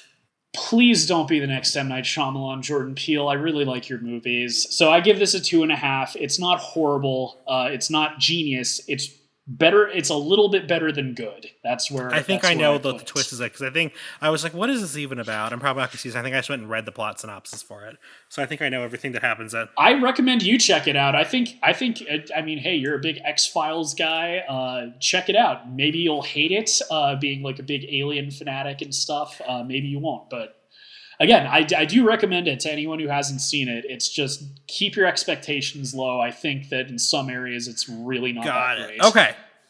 Next one. Okay, I'm pretty sure you're safe. Where the Crawdads Sing. Oh, God. Well, also, I'm kind of curious how this one is. Okay, so I gave this. This one was a disappointment for me. I was very, me, I was very, very excited about this. Oh, I'm actually shocked. I'm shocked. It was just, it's an adaptation. Go ahead, go. It's yours. I just ranted about Nope. You get to go crazy with this. Go, okay, you know what? Tear into it, T. Okay, to me, it was super slow, and especially at the beginning, it was very, very slow. It's it's adapted from a book. The book, to me, the book was okay. I know a lot of people loved it. A lot of my people I talked to, they loved the book and they've read it a couple times. To me, the book was kind of just, it was okay. It was a good book, but it wasn't anything I'm going to read again. But the problem is a bunch of what the supposed magic of the book is, and this isn't a spoiler, is, just learning about this main character's life and the imagery. They talk about the marsh and the swamp and how everything meets her. And, a lot of that's lost in the movie. It looks beautiful in the movie, but to me, it's like, there wasn't really a proper way to translate that. So you miss like a lot of that magic. They made essential rewrites in them. They had some characters meet that didn't meet in the book. But they had to do that for the plot. There was just too much for this movie, from this book to try to fit into this movie. And they focused too much on one particular part of the book, which that's kind of like the main thread that connects everything in the book, but that's not the entire book, if that makes sense. But they kind of made it the entire movie. So for me, really wanted to really enjoy this one. It had everything I like, murder, the South, a new song from Taylor Swift. Yeah, she wrote a song for this movie. Did a song. I'm pretty sure that she probably will get an Oscar nomination for at least the song. I don't think she's going to win it, but I'm pretty sure she'll get it. That's actually pretty cool. She'll get an original song nomination. That's one of those Oscars that is always fun, because a lot of movies that probably aren't going to get any Oscars. Always, it's it's a fun award because it's like, oh, this movie, it's pretty good, but it's not like, oh, it's not prestigious, but it'll have like an original song that's really nice. Like, But yeah, I so love that. I gave it a 2. So that's cool. There wasn't really anything that infuriated That's me, actually so that couldn't really rip into it. Was it just like, I know this was one of your most anticipated for the year. So was it just that they didn't get like what about the book did they miss? Like was it just I feel like you're not talking. I'm trying to figure out how to describe what it's missing without without spoiling, the movie. So what do you think it was missing? Like obviously like not as much stuff about the Bayou, but like, and I've seen the trailer, like it's in the trailer, so I don't think it's spoilers, and I haven't seen the movie. But like, so in the trailer, it's like she is accused of a murder that she didn't commit, and no one really believes her because she's just sort of this poor girl who lives out in the swamp or whatever. What do you think it's missing? Because it also sounds like you read the book. What do you think it misses besides just like describing the swamp? I guess the best. Like, do you think? Was it maybe in the performances, or like, do you think like maybe they like what aspect of the story did they cut out that you think was like very important? I'll say they made the villain, not the villain, the murder victim, too one-dimensional. Like 3 seconds onto the screen, you were like, yeah, this person's gross. And yet that's something that, kind of builds in the book. The other thing is one of the things I really liked is there was a lot more talking about her, with her, childhood and her relationship with her father. That's kind of just compressed into about the first 15 minutes of the movie. And I think it was like a good solid third of the book. So to me, you don't really get to experience her family life as much as you get to in the book. I mean, it's not, and to me, that was a big problem with it because I enjoyed, hearing her talk about, I'm trying to figure out how to phrase this. There's, because I'm trying to be like, well, it wasn't in the movie, but it was in the book, but also I don't want to kind of spoil. It's still too close. There was more about her character in the book, and I forget her name. Her first name's Daisy, but I forget what the actress's name is. Daisy something, who played the main character Kaya. She was great. She's exactly like what you'd picture when you read the book, and you were like, "Who is this character?" However, the script is written or something. To me, they didn't make her character as sympathetic as it was in the book, and I'm not saying they made her. I think they didn't make her like mean or bad or anything. It's just, I guess, because we were missing so much backstory, a lot of the emotional payoff isn't there. Okay. I think I feel you. So yeah, so that was a 2 out of 4. Unfortunately, I really wanted to like it a lot more. And then of course, they relegated Taylor Swift's song to just the closing credits. I'm like, y'all really? Put that somewhere in the movie. Anywho, all right, so my turn. This one will be quick. I'm guessing a bunch of you guys saw it. Ironically, it kind of stole a lot of movie revenue from the last movie I just talked about. Yes, Bullet Train. Okay. I did not see it, but I literally have had 3 conversations with people today about 3 different people about this movie. It's well, I'm glad it's getting to that point where the schnapps is hitting, and like I'm looking at the last movies we have to review, and I think I've only got like 2, maybe 3 shots left, and that's probably all I'll be able to take. How are you guys doing at home, by the way? If you've had a shot with everything we've talked about, you should probably stop drinking, by the way. Anyway, so Bullet Train, awesome, freaking amazing. It feels like a Tarantino film without the baggage.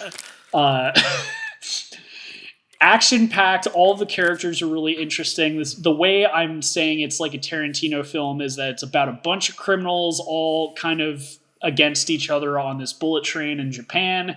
They're all very quirky, very charismatic, have very like interesting kind of backstories and motivations. I highly recommend you see it because I know exactly which character you're going to love is the one that loves all the Thomas the Tank Engine characters. I love it. We talk a lot about setup and payoff on this show. Fantastic. There's so many things set up. Like, if you are paying attention, you might actually be able to predict some stuff that I didn't in this movie. The music is fantastic. It's got like a great visual style, very neon. It's by the same director as the first John Wick movie and Deadpool 2 and Hobbs and Shaw. He's kind of becoming like a big like action director. Amazing. Like, this movie is so good that there's a character, the British girl in like the schoolgirl uniform. That actress, I hate her. Not as a person. I don't think like this movie is so good that she finally did a performance that impressed me. She kind of got really famous because of the first Conjuring movie, and then she went on to kind of fail upwards, in my opinion. She was in that Netflix film, The Kissing Booth. Again, I don't have anything personal against her. I just have never really thought she was a very strong actress, but she was phenomenal in this movie. Brad Pitt did a great, like, everyone, this is an ensemble movie. Every single person does a fantastic job. The action is dynamic. Excellent. One of the best of the year, 3.5. Everybody go watch it. Okay. Well, fun fact, Lady Gaga was supposed to play Sandra Bullock's character. Dude, that would have been awesome. She dropped out to do House of Gucci with, one of our favorite people, Ridley Scott. Ooh. Oof. I hope she's not crying too much over that. That would have been cool. I would have liked her to be in the movie. Kind of would have, I don't know. I feel like it fits her aesthetic a little bit more. All right, your turn. Mrs. Harris Goes to Paris. Okay, cool. I'm looking at the next movie I'm reviewing, and I know it's one you've seen, so at least another break. So cool. How's it? I love this movie. I got very emotional in certain parts of it. It's kind of like a comedy. It's kind of like a comedy drama, basically. It's a period film, but it's really, really beautifully shot. It's costumed gorgeously. It's acted really well. And for me, I like to shop and collect things, and this movie really one of the things I really liked about this movie is it's really for somebody who kind of understands and appreciates how important the right piece of clothing can be in your life. It sounds stupid, but it's really good. It's really good. I loved it. I gave this a 4 out of 4 stars. Loved it. Nice. I think I saw a trailer for it and it looked interesting. It's kind of one of those that I don't even remember until it's really good. Up, so I recommend that you watch it. It's a great film. All right. Do you think it'll get any Oscar noms? And it was also very well received. I think in Rotten Tomatoes, I think it's in the 90s on Rotten Tomatoes. No, it's as I said, it's good. Like, I've heard of it. Apparently, it's very good. It might not be like my usual thing. Its vibe kind of reminds me a little bit of what is it called? It kind of reminds me a little bit of Chocolat. I mean, there's not magical realism in it, but to me, it's kind of a similar vibe as Chocolat was. Gotcha. All right. I hope you've got your drink ready because next on my list is Prey. I knew this is the ones we watch. All right, take a shot, everybody. Oh boy. Well, if you've seen Prey. Or just in general, just take shots. With the political and again with the weird political crap with a bunch of movies that came out this year. This is another one that everyone was saying, "Oh my god, it's a I did Mary not think Sue." she was a Mary Sue. Shut up. No, dude, if she was a Mary Sue, this is a well, I guess I can't spoil it. There is a thing that she could have done easily if she was a Mary Sue, but no, her brother does it and becomes a bit of a hero halfway through the movie. If she was a Mary Sue, she'd be perfect, and she would have done it, and she would have proved all the sexist Indian dudes wrong. Native American dudes. The schnapps are really taking it. So, oh my god. All the oh my god, come out of me. No. hopefully not. No, we're gonna stay comfortably on our platforms. Thank you very much. But I think we talked about this a little bit. Like you said you haven't seen a no. Predator movie, right? After this, my dad decided to watch some of the old ones, and so I saw some scenes from that. So I kind of got the basic, gist of kind of how they're laid out. Did you watch any of them all the way through, or did you just kind of? I would pop in and out and watch scenes. Here's the thing. I'm not a Predator fan. There are people who I'm sure it's like their favorite franchise ever. I like, the first one is a classic. The first one is untouchable even by this movie. But the people who got upset with this, again, it's kind of like, oh, I don't have a problem with the main character being a woman, and then all of their complaints are just having to do with her being a woman. I am not, as I said, I'm not a Predator fan, but I think what makes all of the Predator movies interesting is... You're also not a Predator. We should make sure that clear. Sorry, the meat's taking effect. Go on. Well, I think what makes the Predator movies interesting is that it is whoever the main character is just completely outmatched. And the funny thing, one complaint I saw by people saying that the movie was stupid was oh, they're Native Americans. They've got bows and arrows. How are they gonna fight the Predator? Literally in the freaking first Predator movie, you've got Arnold Schwarzenegger putting mud on his body to hide from the Predator. You have him creating traps with wooden sticks. He is using the same primitive technology as the Native Americans. So your argument doesn't even make sense if you're really a fan of the fake fans. That's what these people are. They say that they're fans of these movies. It's the same, we're not reviewing it, but it's the same thing back when She-Hulk was announced. I saw a bunch of people being oh, Disney's making the Hulk into a girl now. It's do you not realize that it was a comic strip already? Basically, comic book. You idiots. You claim that you're Marvel fans and then you don't even know what you're basically talking about. The complaint was misogyny, I don't think this is the best disguised as whatever crap they could come up with to As I said, it's if you're not into this because you just don't vibe with the characters or whatever, fair enough. But it's just funny when people say oh, I don't have a problem with them being Native American or with the main character being a woman. But also, why are Native American shut up? Yes, you do. Stop dancing with wolves. This is a fine movie. I don't think this is I do not think this is a masterpiece. I don't think this is the best Predator movie, but I do think it's interesting. I'm going to bring this up. The last Predator movie I saw in theaters was called Predators, and it was Robert Rodriguez directing it. And I thought the premise was genius, kind of like this. The idea is that a bus full of criminals has been abducted by a Predator spaceship and dropped on what is essentially it's an alien planet, but it's a hunting reserve for predators. So they have it's great. I still think it's a good movie. I need to rewatch it, honestly. That's the first thing that came to my mind when I saw this. Because with the other Predator sequels, it kind of felt like they were very unimaginative. The second one takes place in New York City. And it's okay, that's kind of a cool idea. But it's you have this alien race that hunts people. Wait. My understanding is that they're not hunting us, they're just training. They come here to train. It's the same thing as hunting, the people that go to Africa to hunt elephants or lions or whatever. You know what I mean? We are dangerous enough to them that it's a thrill.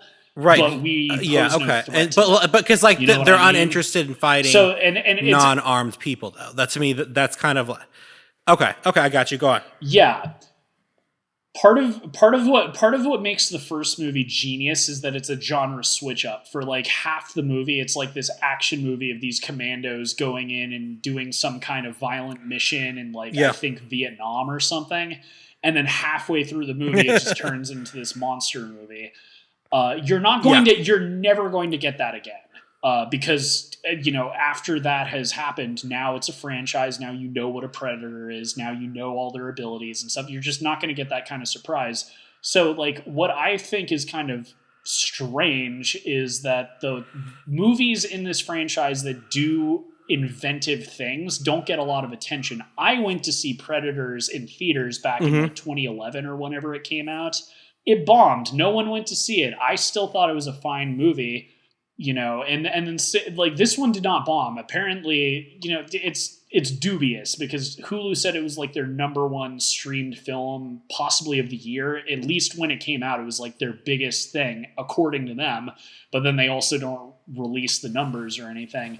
So it did do well, at least as far as people watching it. But I thought it was great. Like, again, like that is kind of the core of like what a good Predator movie for me is like an interesting premise and having the main characters be just outmatched by the Predator. And you can't get much more outmatched than Native Americans in like the 1760s. I agree. I think my only real complaint is that a lot of the effects use CGI, and it doesn't ruin the movie. It's just a shame. Like, I feel like the Predator was mo-capped CGI. It would have been nice if it was a dude in a suit.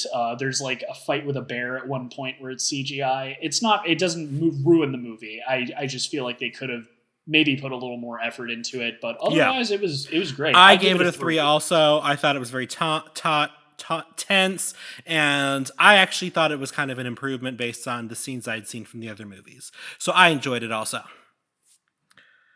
Yeah. You're not missing much. Like the first, if you haven't seen the first Predator movie, watch it. It's great. It's, as I said, it's a classic. I don't think this one beats it out whatsoever. But this is one of those franchises where none of the sequels have really been that good. As I said, I really liked Predators, but even so, it's like it still didn't outdo the first movie, and I don't think this one outdoes the first movie. But to say, like, the people that said it was like trash or like feminist propaganda or something, it's like get off the internet. Exactly. Get off the internet. Fabulous. Stop. Fabulous. Get off the internet. So this one I think you're safe on. Mr. Malcolm's List. So this one is basically, it's kind of like a Jane Austen-y movie. It's not based on a Jane Austen book, but it's a period around that time. Basically, the whole idea is that this guy, this desirable bachelor, has a list of traits that he wants a woman to have, and one of the main characters Yikes. is dumped by him. She finds out about his list, and so she sets him up with somebody to basically humiliate him. She basically get her to meet everything on his list and then dump him. That's kind of like the whole idea of it is. But of course, romance ensues, all the fun stuff. This actually started out as a short film, like a 10-minute short that was at a festival, I believe, and people really enjoyed it, and so they got funding to do a full movie. What the magic about this is it is like it's like a perfect example of colorblind casting and how magic can happen when you do that, because this is like Edwardian England. So everybody in power, or who has money is supposed to be white. Well, we had black actors, we had Indian actors mixed in with white actors, and and to me it worked perfectly. Everybody brought their own thing to it. I don't know. To me, it was great. That was kind of really what the magic. Just with less porn. That reminds me of Bridgerton. Well, like the whole thing, because I don't watch Bridgerton, but the thing that everyone, and I kind of see, like when I've seen posters and stuff, I get what people are talking about, is everyone's really like, oh, it takes place in like Victorian England, but it's like a completely racially diverse cast, which you wouldn't have seen like 10, 20, maybe even like 5 years ago. So it sounds like it's a little bit like that in the sense of the casting. But like it's less porn like so that's than cool. Bridgerton is. But it. Yeah, Bridgerton's a very horny show. I haven't seen its reputation precedes it. Everyone seems to be. But the writing was really good. It was very witty. It kind of reminds me of Jane Austen. But it is a great fun movie. I went ahead and I gave it a 3. All right, Thor: Love and Thunder. Did not see it. Thank God, because I'm ooh. Snaps. No, but so this is Taika Waititi. This is another politically divisive movie for some freaking reason. When this actually has a lower review on Rotten Tomatoes than Thor 2, which I will say, having seen it, is insane. Thor 2 still sucks. And this is my biggest criticism is that this is beat for beat a complete rehash of Ragnarok. So if you liked Ragnarok, you're not going to hate this. There's some cool, surprises. There are some A-list actors I was not expecting to see in this. That being said, it feels like Taika Waititi phoned it in. It feels like he didn't really give a shit about this. Maybe he was too busy working on better projects. It's not horrible. Frankly, Christian Bale is the villain, as Gore the God Killer. He is amazing. He is so good. Like, comparing it to Thor Ragnarok, Hela is much more like a cartoony Saturday morning villain. Christian Bale's Gore is like the kind of villain where you genuinely understand where he's coming from, and it's kind of like one of these things where it's like you can kind of see the villain's point.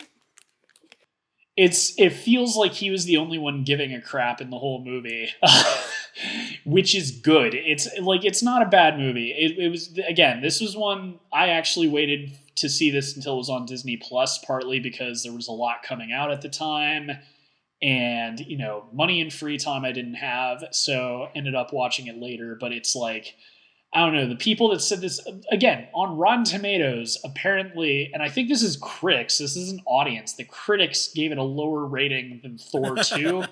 That's madness, in my opinion. This is not, I'd still say the best Thor movie is Ragnarok, and it felt a lot like Taika Waititi just didn't care about this movie. Okay. That being said, it is still very good. But like every other Marvel movie I think I've reviewed up until now, it still just gets a 2 out of 4. Just a 2 out of 4. Okay. All right. 2 out of 4. It's good. It's not great. It's average. Like most men on the East Coast. Let me see. Okay. All right. Okay. So mine. I think that mead's taking effect. I think I'm not the only one feeling the sauce. Okay, so my next one, I really like this one. See How They Run. Oh, I think I saw the trailer for this. What was this one about again? It's a murder. It's kind of a murder mystery. Sam Rockwell, Saoirse Ronan. They investigate the murder of Adrian Brody's character. Oh, nice. I liked it. To me, It was much more fun than what was the other movie called? Oh, Knives Out. To me, Knives Out. Ooh, and Glass Onion is like out now. I should probably be watching that. I didn't get around to watching it. I don't even know if it's out yet. Like, it's on Netflix. It's a Netflix movie. Complete tangent, but there are a bunch of movies I'm sure both of us are not going to get to anyone listening. Like, Bardo is one that I wanted to review for this episode, but it's not coming out until the 16th, which will be after we record this. So, like, if we have not talked about a movie, it's because we either couldn't get to it. Like, there's so many movies I wanted to talk about. I wanted to talk about Don't Worry, Darling. I wanted to talk about Bardo. I wanted to talk about, like, there's just so many. So, like, if we didn't talk about it, we apologize profusely. But this is just what we have seen from this year. And Glass Onion is another one where I want to see it. It's going to be on Netflix, but it'll probably premiere, like, the day after we record this. Who knows? I'm seeing posters. I really like The Knives Out, because to me, this was one I could watch more than once. Knives Out, I saw the first time, I liked it. The second time, I didn't like it. I was like, oh. It's kind of like, oh, well, everything that was made it cool was because I didn't know anything was happening. But now I know that everything's happened. It's kind of just like an okay movie. But I really like this one. It pays a lot of it pays great homage to the late and great Agatha Christie and her role in the whodunit sphere. Nice. And I really love. You already sold me. I'm going to be... this is on my list now. I'm checking it out. Yeah, yes. Well, this is not a spoiler, but the whole crime takes place around a production of The Mousetrap. So... Ooh. When... So wait, where I know. Everything except for one that's coming up, or two that's coming up, I saw streaming. I think I saw this on HBO Max. Yeah. Okay, so you watched most of your movies streaming this year. But it's great. Okay. It's a fabulous whodunit. but it's not like, you know, a whodunit that basically hinges entirely on the gotcha moment. Do you know what I mean? So that's why it's great. No, to see, but I know what I you also mean. really love seeing Saoirse in a comedy role. I know everybody said, you know, that Lady Bird was a comedy. To me, it was more of a drama. But this is just like a straight up comedy It's a role mix that of she's both. in, and she's fabulous in it. But yeah, Sam Rockwell, Saoirse Ronan, Adrian Brody are the names I know off the top of my head. But it is great. Recommend it. I gave it a 3 out of 4. Fabulous. You sold me. I never even knew it existed, but I see how they run. I'm going to be checking that out. All right. I know we're safe on this one. Thank Yeah, goodness. okay, we're good. But I sent you Barbarian. that great poster of it. Yes, which you should post that on our Twitter. Obviously, giving credit to the person who made it, but that was hilarious. This is everyone who watches the show knows me. I love horror movies. I got a good feeling about this when I literally saw the trailer to this when I saw Nope, like a month before it came out, and I was like, "This looks awesome." I'm hoping I'm not being scammed because it was right around Halloween time. It was right around like, okay, all the horror movies are coming out. They're going to scam you. They're going to make them look good. And I missed a bunch of movies. I'm sure people are like expecting me to talk about Smile or Pray for the Devil. I'm sorry I did not see those this year, but I am so happy I saw Barbarian. I saw this in theaters. Shout out to my theater. It was full of obvious like horror and movie fans because it was rowdy, but not without being like obnoxiously rowdy. Like people like gasped, screamed, but like they weren't talking throughout the whole movie. I am not joking. I know it's a meme to say everybody clapped at the end, but literally a bunch of people stood up and clapped at the end of this movie. It is phenomenal. I will not say what it's like. If you look up the trailer, if you care what it's about, this movie works if you do not know anything about it, because a lot of it has to do with surprise. It does not use excessive gore or jump scares. It is a solid, interesting, like little story. It's, unless they've taken it off for some reason, it is currently on HBO Max. And if you like horror, watch it. The hype is real. It's amazing. 3.5 out of 4. Freaking one of my favorite movies of the year. Boom. That's your best picture pick, isn't it? How did you guess? Okay. Again, fairly with all fairness, I haven't seen all of the movies that have come out this year, but yeah. But we're doing best picture based on what we saw, so you know if you don't like I will say I don't think it's going to get anything with the Oscars. I think it's probably going to. I should be up for best original screenplay, but I don't think it's going to get nominated for anything. Frankly, There's some good makeup effects and other things in it, but again, I don't think it's going to get any recognition outside of that. Gangbusters at the box office.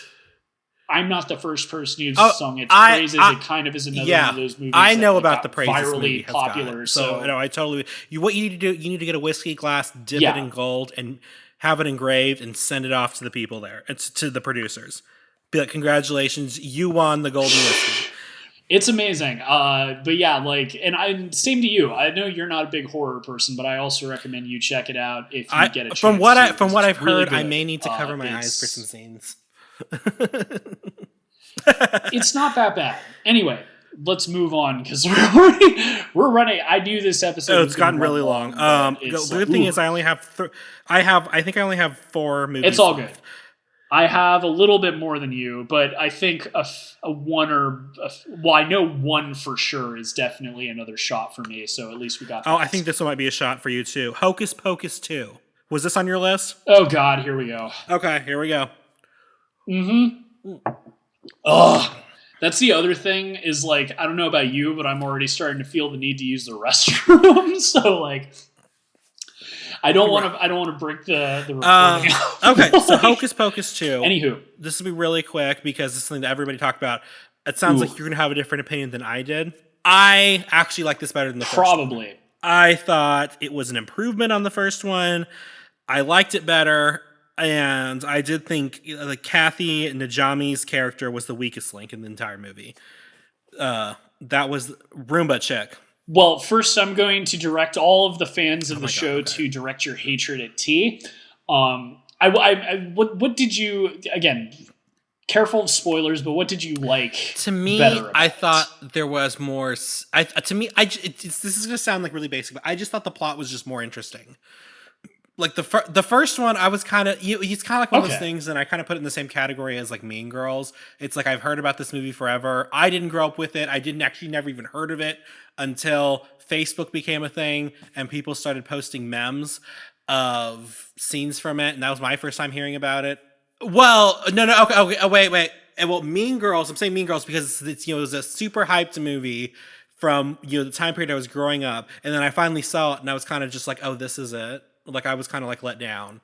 But that's what I mean. I'm surprised Mean Girls hit that way for you. I'm kind of the opposite, where like I remember when Mean Girls came out, and I thought it was like I thought from the trailers it looked stupid, but like the more people like talked about it, I'm like, fine, I'll watch it. And I wouldn't say it was like my favorite movie of all time, but I saw why people liked it. Some of the jokes actually really slapped. So I am one of the people that grew up with the original Hocus Pocus. I wouldn't say it's one of my favorite. Full disclosure, the same individual I was talking about with Jurassic Park is a big Hocus Pocus fan.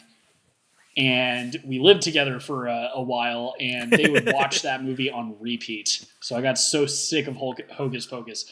But I did grow up with it. It is kind of, I would still label it under cult classic. It's one of those, when I saw it as not as an adult, but like as a teen or whatever, I was kind of surprised that it got a theatrical run. It's one of those where I don't think it deserved to bomb, but I don't think that it is like the greatest movie of all time. That being said, my biggest problem with it, I can't go into detail because it has to do with the ending. Really? But, yeah, so, and hilariously, I talked it over with the person who this is like one of their favorite movies, and they had the same problem with it. And I suspect a lot of long-term Hocus Pocus fans will probably have a problem with it. If you haven't already seen it, which I suspect you have, is that they kind of humanize the witches a little too much. I love the witches. Frankly, they are the reason the first movie did so well. All three of them are hilarious. Yeah. But they are evil. They eat children, and they kind of... You've seen the movie. I'm not going to go into what happens at the ending, but I will say that it gets a little overly sentimental about what happens. And kind of glosses... So you endorse eating children? Okay. You know what? I'm talking... I'm joking. I'm joking. I'm just the end. The thing about the original movie is that they were funny villains, but like they were villains. You know what I mean? Like they were the problem. They were and to an extent they were kind of scary, despite the fact that they were funny. I loved the fact that this movie did not just rehash the same characters and plot from the first. Going into it, I didn't watch any trailer. Like, I knew it was coming out and stuff. So I was very surprised to see, like, Danny and his sister and all the people from the first movie not come back. And for it to kind of be... I was fine with that, because I was like, those people had, like, they had, like, no personality. With these sequels that come out long after anyone cares, there's, like, this weird urge to just... completely try and please the fans. Mm-hmm. I like that this didn't do that. I like that this was its own original thing.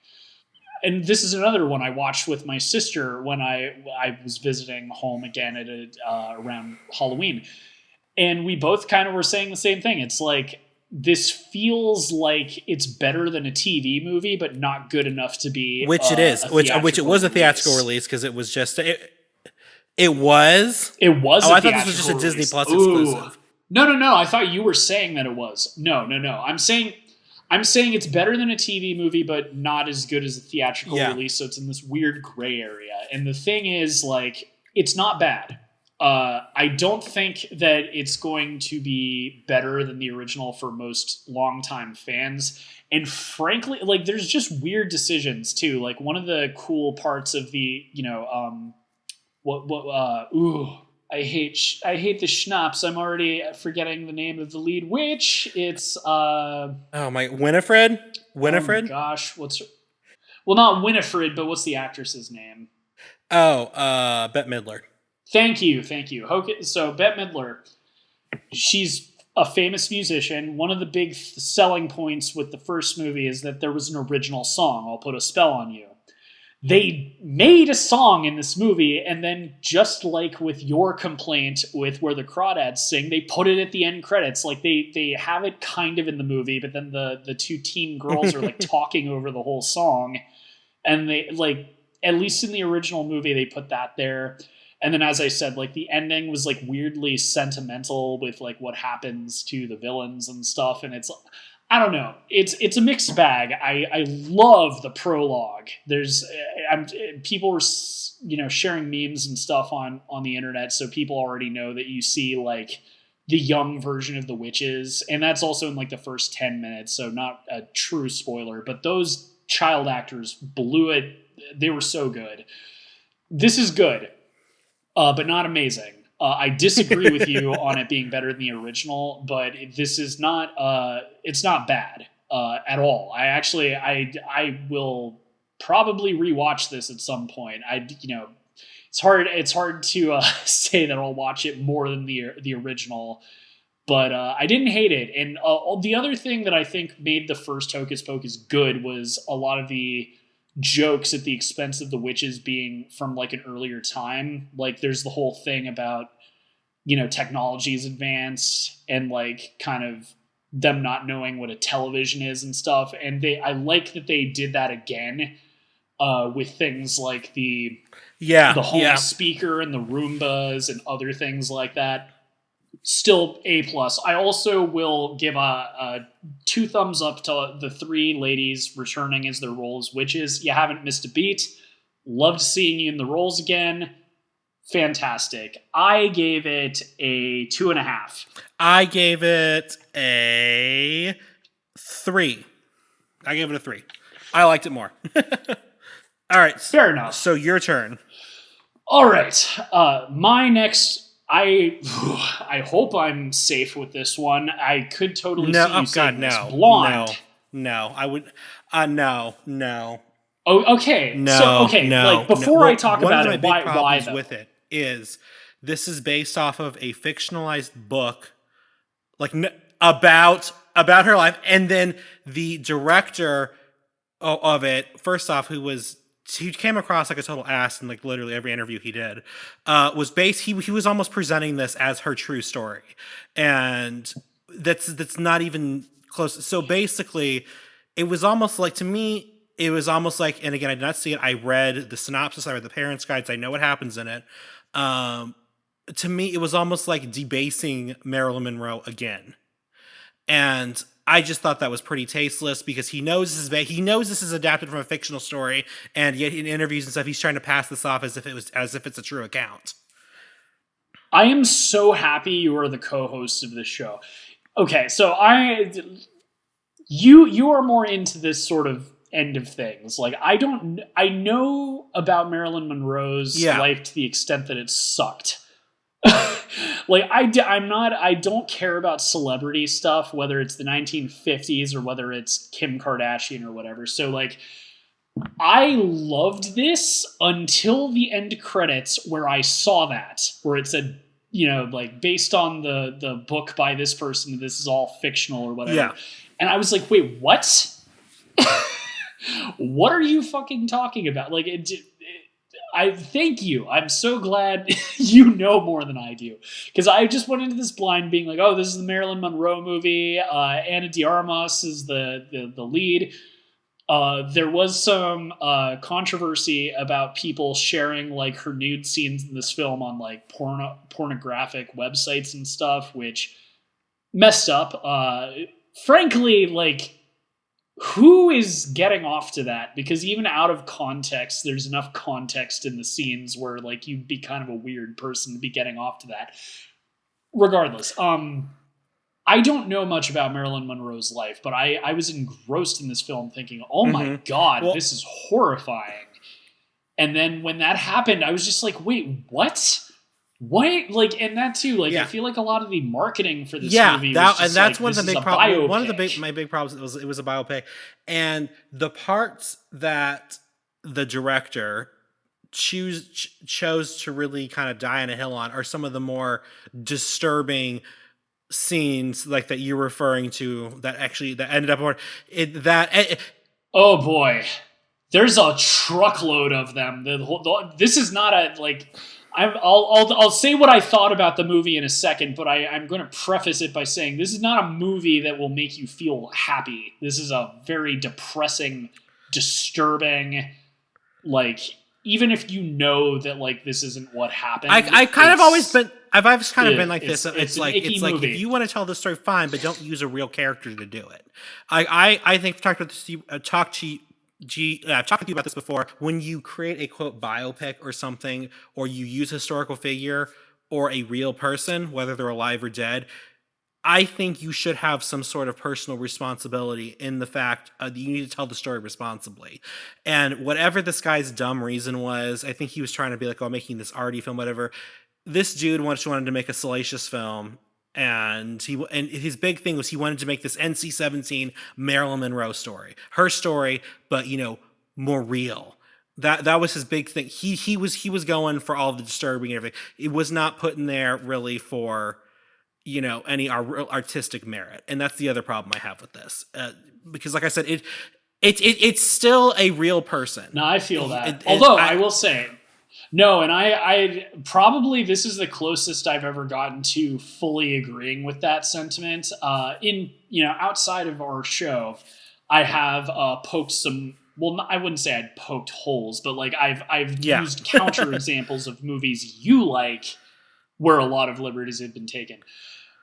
So I can at least tell you I fully agree with you on that. I think that they really need to kind of front load the fact that it's a false story. That being said, judging the movie on its own merits, I was very engrossed in it. And Ana de Armas, 2 thumbs up. I already mentioned Nicole Kidman as Best Actress or Supporting Actress. If it's Supporting Actress, Ana de Armas, that's another one. She's going to, in my opinion, get a nomination. And at least out of the movies I've seen, it's one of the best, regardless of whether or not it actually happened to Marilyn Monroe. This like Latina woman got her mannerisms and voice down so perfectly that it's kind of shocking. Like, don't even watch the whole movie. Just watch some scenes of her because it's freaky how good she is at like copying. So fantastic job. I think she's going to get an Oscar nomination. She might even win.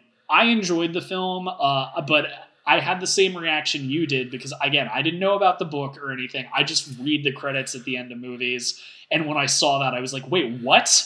All of this stuff that deeply upset me about this character didn't even happen?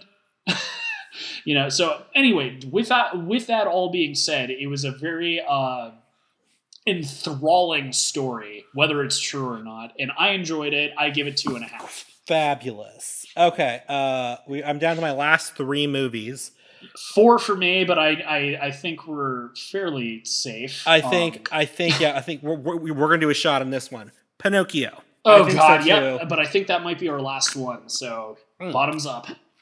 Okay, this was a very, very good, very emotional, very heart-wrenching stop motion film. I was kind of just blown away about the storytelling, about the whole idea of father and son, the whole idea of outlasting. Okay. Father son, adventure, finding your place in the world. I was really blown away by it. And it's as close to a perfect animated movie as I've seen in a while. That being said, my only really gripes with it is I do think the songs in it were a little meh. They weren't, anything. Oh man, My sister listens to the show. We actually talked about this one literally the other day because I just watched it to like squeeze one last one in. She said the same thing. She used the word cringe, but like I didn't think they were cringy. I just thought they just weren't memorable. Is basically what I'm trying to say. But if you look at the lyrics and stuff, they're very heartfelt. I do think it could have been trimmed just a little bit, and I wish they would have said what happens to one of the major characters, because they make it seem like something, and I think, and we'll probably talk every tomorrow or something about it. Yeah. Yes. Oh, actually, I thought his name was Lampwick. But to me, it's still a phenomenal piece, and I do think this is a lock for best animated film, because I do think they accept stop motion as animation. No, they do. I think it was last year we reviewed Coraline, and I was saying I wanted that to win over whatever was nominated that year. I do think there is enough here though that it could, depending on how the people vote this year, it won't win, but it could potentially get into the best picture race. Yeah, I don't think it's going to. I'm with you though. I think I'm predicting this will get nominated for Best Animated, and I hope it wins, but it will be going up against Lightyear and Encanto was and all last these year. Other movies we already reviewed. Oh shoot, yeah, I guess that's true. I guess it was technically counted as whatever. Anyway, but still, like Lightyear and what was the other? I know I wanted to see the one. Came out. Oh, Turning Red. Saw it, so I doubt that's gonna. Turning Red, yeah. Frankly, that might win. I would like this to win. I loved this. So like we haven't really talked about this on the show before, but like adaptations are like this weird thing where people get really they're either like super into the it has to be exactly like the source material, or they get really like bogged down in like a previous adaptation or something. I just think it's comical that Disney released the worst version of Pinocchio the same year this came out, because like even if you hate this version, you have to admit it's at least better than that crap. Which I'm being mean despite not having seen it, but it's like I don't know. I don't think I have to see it to be mean. This was great. I'm not going to super defend the music, especially it's funny that you felt that way because I know you're a big Del Toro fan. I know, but one of his biggest things is he does not like yes men. So I refuse to be a yes man. I thought there was a problem. I'm pointing it out. What I liked about the music, and I can't put my finger on it, I'm guessing it has something to do with the key signature that the songs were written in. There was something unsettling about the way they sounded. Like, and there was something like this film is borderline a horror movie. See, people say that it's kind of like that and it's really dark, and I actually didn't think it was that dark. I think it's extremely dark, but I think it's good. Like, again, going back to my whole, this will be a meme with our show. If anyone catches on with our podcast or whatever, like justifying existence.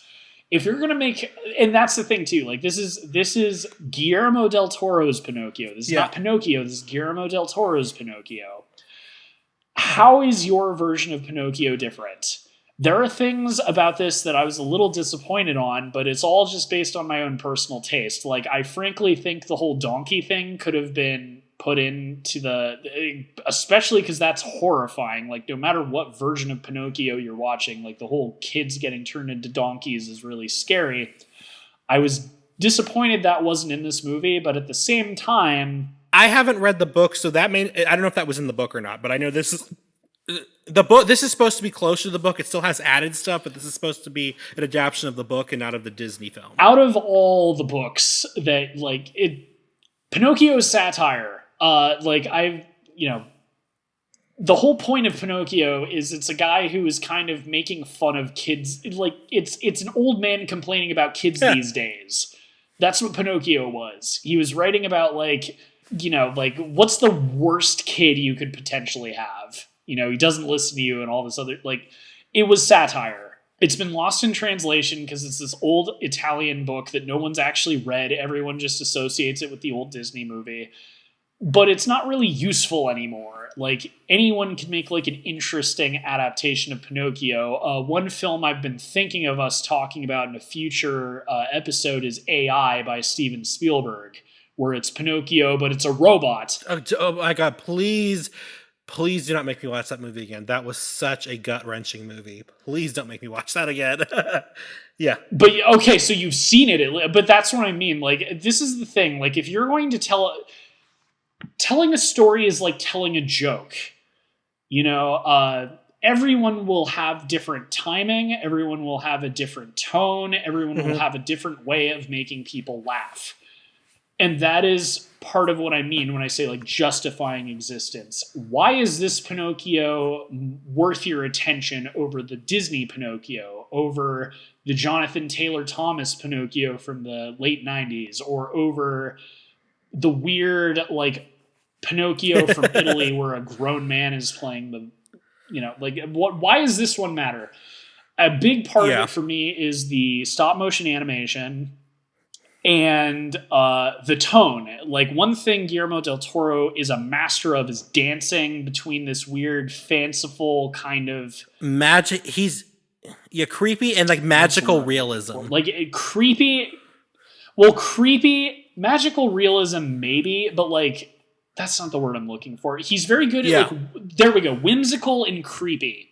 He is walking a tightrope between those. It doesn't matter if it's Pan's Labyrinth, Shape of Water, Devil's Backbone. He has this perfect balancing act of being creepy and whimsical at the same time. And I don't think you could pick a better fairy tale for him to adapt than a puppet coming to life. And again, I'm not going to defend the music too much. I don't think it bothered me that much. I don't think it was that great. But there was something about it that just worked with the creepy aspect of his balancing act. Like this song where Pinocchio is talking about how excited he is with like all these new things, and Geppetto still being like terrified that this puppet came to life. There's something in that song that works to me because like, I don't know. That's why I think it's like the key signature. It's like it has to be in like some minor key or something, because maybe it's like tritones. I don't know. I'd love to talk to the composer, because there's something about the way that song sounds that puts me in an uneasy mood. But as far as originality, like the donkey thing is in the book. I don't care. Like the whole point is like, this is his version of it. In the original book, Mussolini doesn't exist because the book takes place in like, God, I don't know, the 1600s, maybe the 1800s. I don't know. And that's like a funny thing with Guillermo del Toro too. Like, he loves like fascist antagonists. Like, but it's good. I really liked it. I don't know I forgot if you already said your rating. I gave this a 3.5. Yeah, I loved this one. I really want it to win Best Animated.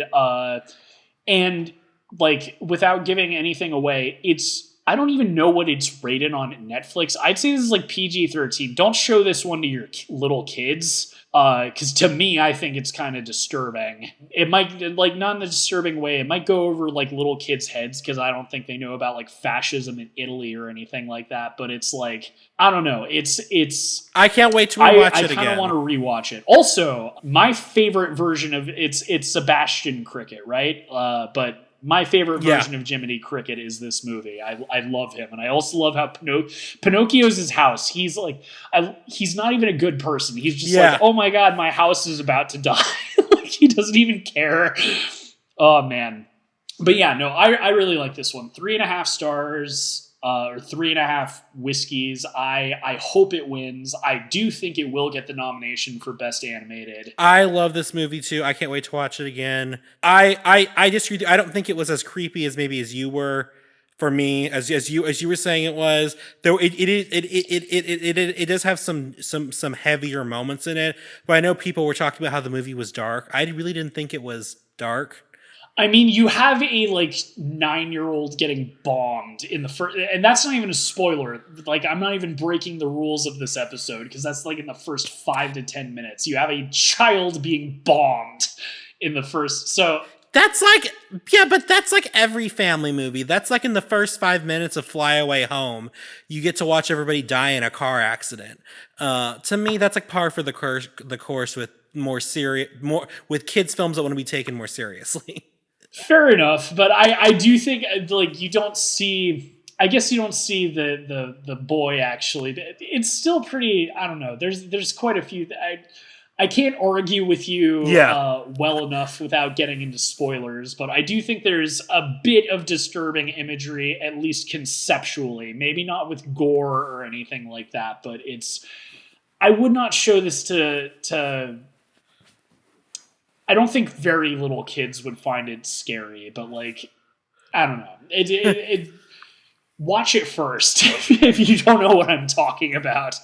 Also, I will say, like, again, with making the story your own, I love the backstory of like where Pinocchio came from, because it gives so much more emotional weight than just some weird old man wishing to a fairy that a puppet he made came to life. Like, I love the backstory. Like, frankly, like this is probably second only to the Disney original from the 30s. Like, it's that good to me. No, it's very good. I agree. Okay, your turn now. Woo! Okay, so I'm pretty sure I'm safe. Please, God, let me be safe. I'm already feeling pretty ditzy. Go ahead. But Hellraiser 2022. Thank God. Okay, so this, spoiler alert, this may be a bit of a foreshadowing for maybe a film that we'll talk about next year. Stay tuned. But this is one that I was... I was kind of, with all of the politically divisive movies this year, I was like, is this going to be one? Because you've got Pinhead being recast with like, well, not recast, but like they've got a woman playing Pinhead in this one. And I'm like, is that going to piss people? Are there like weirdo horror fans that are going to get upset that like Pinhead is a woman now? And from what I can understand, no. I almost wrote this one off.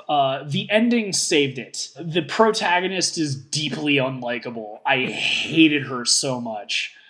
But the ending makes it worth it. That's all I'll say. The other notable things is that the makeup effects are fantastic. All of the Cenobites look amazing. And the woman that they cast, they call her the Priestess, like that's the new name instead of Pinhead, I guess. But she was fantastic. And again, any like rational person doesn't care about the gender of some random Cenobite demon, so whatever. But I thought it was fine. The if spoiler alert, but we're probably going to talk about Hellraiser next year. It's a complicated, horrible franchise where most of the sequels are awful. So considering that, this one isn't that bad.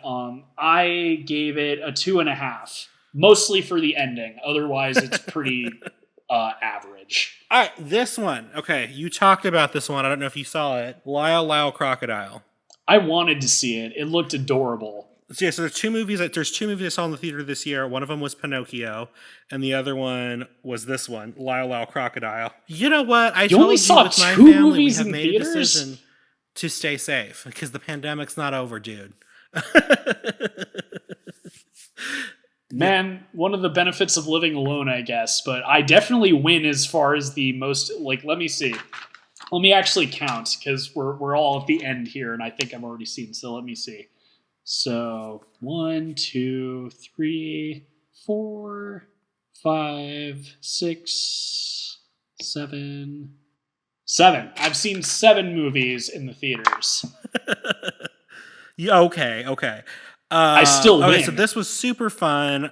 You know, it was great. I liked seeing, you know, this kind of adaptation of it. Shawn Mendes was great as Lyle. That was my brother, who's a big Shawn Mendes fan. He actually didn't think he was a good Lyle. Like, he didn't think the voice fit Lyle. But I'm like, yeah, it's based on a children's book. Is it based on a children's book? But you know, it's super fun. It's really good. There were some minor animation issues. There's like a scene where we have Lyle the crocodile hanging out with actual crocodiles. And so, you know, you can see, you know, that he's clearly animated there. But he's good. And then Javier Bardem playing a very light, fun role was kind of a nice surprise in that too. So I went ahead and I gave that a 3. I really enjoyed it. It looked adorable. I wanted to see it really badly. That's one that it was just no free time to go see it. And it also, I don't think it was in theaters for very long, maybe like 2-3 weeks, you should maybe see it. It's a month fun. at most. I probably will. If I see it on streaming, I definitely, this has never come up in the show, but there's like certain apex predators I find adorable. Bears and crocodilians in general. Like I know they'll kill me. I just think they're fun. very cute. I don't know how to respond to that. All right, so hopefully I'm safe on this one. I think I am for all of them. No, sorry, you can never top the original one. All Quiet on the Western Front. Yeah, the one back from like the 1910s. Have you seen the original one? I need to see it. I like it. Everyone says it's like actually really disturbing and stuff. This is one I think it's going to be nominated for multiple things. I think it's going to be nominated for Best Picture, Best Foreign Language Film, Best everything. My apologies. It was the 1930s, not 1910s. That's when the plot happens. Yeah. I was going to say 1910s doesn't make any sense. Like that's before the war even started. So no, well, like, and the original one was Universal Pictures, and like I was even seeing like some video essays saying it's like the most disturbing black and white film and all that stuff. I still need to see the original one, but I watched this one because of all the buzz. It also got a theatrical release because, of course, like Pinocchio, Netflix is pushing for Oscar buzz and everything. I did not see it in theaters. It's really damn good. As I said, I still need to see the original one by Universal, but I think one thing that this one has going for it is that it is a German film. And considering that it is from, I guess it's technically the Prussian, but I mean, that is essentially like part of Germany now. Like that whole side of the war, like they're basically like the German side. Like, so I think the fact that it is a German film kind of helps justify its existence. #. The musical score it's so good. It like the part of the whole thing, like, and I know you read the book in college just like I did because we kind of went through the same system. A big part of the book is like the dehumanization of people and kind of the toll that industrialization played on war. And the music sounds like something out of like a sci-fi horror film. It sounds so perfect for like this. And I'm not going to spoil even the first 10 minutes because the opening scene is disturbing, and not in a way that it's like overly gory or anything. It's just like, if you've seen the movie, you know what I'm talking about. And if you haven't seen the movie, you will know what I'm talking about. But the music is amazing. I'd say, like, out of everything I've seen this year, I'd say best original score, my pick would, like, for the Oscars would go to this movie. Otherwise, like, all I could think of watching this was 1917 from 2019 and how visually amazing that one was. And I don't want to compare, but I kind of feel like that one's a little more memorable. I know this is based on a classic novel, which I have read.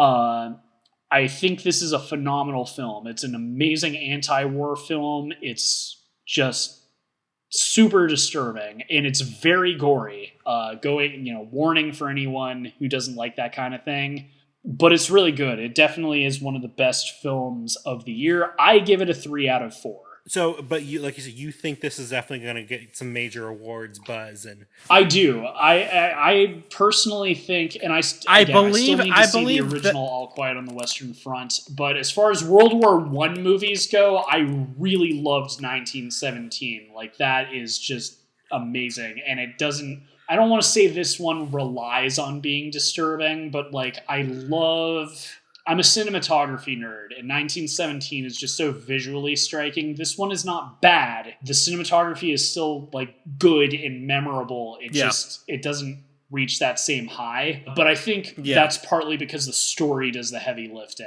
I don't think the story in 1917 is as good, but the cinematography is amazing. This one, the story will make you sick to your stomach.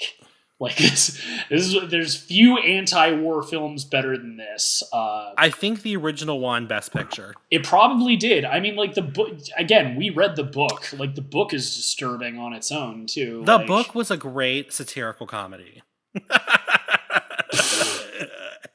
With the hot takes. Tea with the hot takes. You see why I'm whiskey with ice and you're no one wants steaming hot sweet tea. Sludge at that point. Anyway, yeah, but I figured it was the only thing that's going to hold it back is that it's still a Netflix film, and I still don't think the Academy wants to hand the top prize to Netflix yet. So we'll see. That would be the only holdup, because from what I'm reading, a lot of people said the same thing. Well, I'm not saying it's going to win most Best Picture. I just think it's going to be nominated. And with 10 nominees, I don't even think that's a stretch. I think I'm probably pretty safe in that bet. And I think it's going to be nominated for a bunch of things. I think it's going to be nominated for cinematography, editing. This is one, it is a technically sound film, so I think it's going to be nominated for all the technical awards I'm always talking about. Cinematography, editing, music editing. Yeah. Sound, you know what I mean, like all that stuff. Okay, so on to my last movie, and I love that we both have like your last movie, and then the next one is my last movie. Very well. All right, okay, right? Don't laugh. Blues Big City Adventure. Yes. Yeah, like Blue's Clues Blue. They did. Paramount did a movie. They brought Steve, Joe, and I don't remember what the new guy's name is. They brought them. I think his name's Josh or something. I think his name might be Josh. They brought them all together to have an adventure in New York City, and it is great. It is exactly what it's supposed to be. It's not like. It's not going to like do anything fabulous or anything like that, but it's exactly what it's supposed to be. It's perfect for, learning and educating kids, and it's fabulous nostalgia for us older viewers. I really enjoyed it. I gave it a 3*, because people watched it. This isn't that good of a movie, but it is doing exactly what it's setting out to do. So that's why I gave it a 3. That's fair enough. I would kind of consider that maybe like a TV movie more than anything, but like, I mean, it's what it is. Blue's Clues is one of those weird things where I was too old for it when it came out, but I still watched it when I was like in elementary school, but like not, you know what I mean? Like not preschool aged. It's just like a good show. Like I feel like there's like some preschool shows where it's like, even when you're like still young, like it'll still be like fun to watch. Right now, the big show everybody talks about, even people who don't even have kids, like I get sucked into watching these shows, is Coco Melon. And I watch I watch Sniper Wolf, and she's like, I get it, I don't have kids, but somehow this show is addicting to just watch. Ew. Okay. Parents that listen to our show, check out. I mean, that actually sounds. I don't have Paramount Plus, but if I did, I'd watch that just because of the fact that it's got all of the previous hosts of Blue's Clues. That's pretty cool. Yeah. It's kind of cool because, they all left the show, and so they all now have lives outside of their character on the show. So it's like you get to see where in the Blue's Clues universe they all It's landed. crazy that Steve disappeared, and now I literally just last week he was doing some interviews with people, and it's interesting. I'm glad he's coming out, because I know he was doing his own thing, he was a musician or whatever. I'm glad he's coming back out in the spotlight, because it's I'm genuinely interested in what you're up to these days. He is kind of the Mr. Rogers of our generation, because I remember for the longest time, anytime there was some national tragedy or something that really affected kids and things like that, they would have Mr. Rogers come out and do a public, televised, speech talking to the kids of the nation. And during the pandemic, Nick brought Steve back to kind of talk to all of us, and so he's kind of become that sort of, I guess, Mr. Rogers-y role for us. I thought that was amazing. I feel that. All right, so my final movie, and I'm glad that I know that you're out of movies, because this is one that I was almost certain that you would have probably seen, is Disenchanted. Oh my God, I forgot that came out. Oh God, did you see it? Oh God. Okay. Can I- Thank can- God. I was. Can I was say scared yes there just for to a make you second. take another Down for shot? Another shot. I am cutting my. Hell no. I am. You know, it's funny, ladies and gentlemen. Like I have a whole bottle of schnapps here, and it's more than halfway empty. So if you're wondering what I sound like when I'm blitzed, you're listening to me. Anywho, Disenchanted. Have you seen the first Enchanted, T? Yeah, yes. I saw it as a kid. I really liked it. Well, good. Because even though you haven't seen it, my God, especially like after we kind of disagreed about Hocus Pocus, I am so pleasantly surprised by this. I like the trailer came out. I don't know if you noticed this. Like trailers come out so soon before movies come out nowadays. I remember it used to be like a year or like 6 months before. Now it's like, oh, like I was talking about Barbarian, where it's like the month after like it comes out. Or Bob's Burgers is another one where I didn't even know there was a movie, and then it's like, oh, coming next week. It's like, what the hell? So this was one I did not know was even coming. I saw the teaser trailer and was underwhelmed. Then I saw the trailer 1 and thought, okay, this doesn't look horrible. Okay. It is so good. I literally only have one complaint, and it's the music. To the point where, hilariously, kind of like in Kanto at the beginning of this review, I thought like, oh, someone else did the music. It's not Alan Menken again. No, Alan Menken did the music. I guess he just didn't care as much. Like, and the music isn't bad. Let me stress that. It's just, you know how there's like earworms in the first movie, like how does she know? You know, things where you can sing it from memory. There's none of that in this movie, so the music's weaker in my opinion. Outside of that, everything else is perfect. It's so good. And this is one that I don't think got a theatrical release. I wish it did, because this is as good as the first movie. Besides the music, what did you like? I'm curious if you agree with me on this. What did you think of the little girl in the first movie, like the main character's? So it's been so long since I've daughter. seen Enchanted. I'm gonna say the fact that I don't remember having a negative impression of her means I liked her. Watch it again and prepare to cringe. One thing. So now, the same amount of time between movies has passed in the universe, and so like Morgan is now like a teenager. The whole thing. I was watching the movie. I'm like, this actress is amazing. Like, this can't be the same little girl, because that was, in my opinion, one of the weak points of the original movie. Is this child actor is.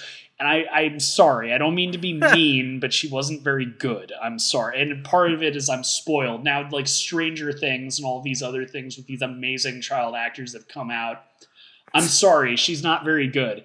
So, like, this teen actress, I was just like, she's amazing. Is this the same little girl? No, it isn't. They recast her. Good on you, Disney. You should have recasted her. But it's so good. There's so many, like, they've got new actors in it. It's great. The only, like, as I said, the music isn't as strong as in the original, and also it's 2 hours long, which I think is a little silly. I think they could have cut 20 minutes out of it. Okay, that gives me hope to see it, because that's what I wanted to see. There was 2 that I wanted to see for this, and I didn't get a chance to. One because I forgot about this one came out, Disenchanted, and the other one I wanted to see was Spirited. So, okay, we finally got to the end. Nice. Well, anyway, we finally did it, T. We reviewed everything we saw this year. Thank you guys so much for another amazing year. If you've been listening to us from the beginning, thank you from the bottom of our hearts. We really are happy that we like entertain you guys or inform you if you actually care about our movie opinions. If this is for some weird reason the first episode that you are listening to us get trashed and talk about movies, feel free to look at our backlog of episodes. We talked about all sorts of things. If you like this, please let us know, because we'll probably do this next year. I had a lot of fun, so maybe this will be our ongoing end of the year episode. Thank you. Please follow us on Twitter. Maybe our Instagram. Everything will be out next is in year. flux. Who knows at this point? But feel free Right? Feel free to let us know if there's a movie you want us to talk about. But again, thank you so much. We'll see you guys next year. I have been Whiskey with my co-host Sweet Tea, keeping it Kino. You are so sweet. And just remember, everybody, spread kindness and suck at Scorsese. Bam! See you next year, guys. See you next year. Well, bye. Hello, listeners. This is Next Day Sweet Tea. I just realized I never gave you my pick for Film of the Year. Now that I've had a chance to sleep it off. My pick for Film of the Year is Mrs. Harris Goes to Paris, just because I feel like it's a fabulous movie. It's rewatchable. I can't wait to watch it again. And I guess it's really the one that left the most impact on me this year. So yeah, that is Sweet Tea's pick for Film of the Year.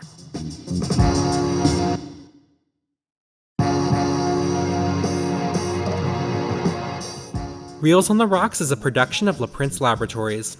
It is produced by Alejandro Castillo, edited by Andy Reisfeld, and features original artwork by Ace Esparza and original music by Pat Mars.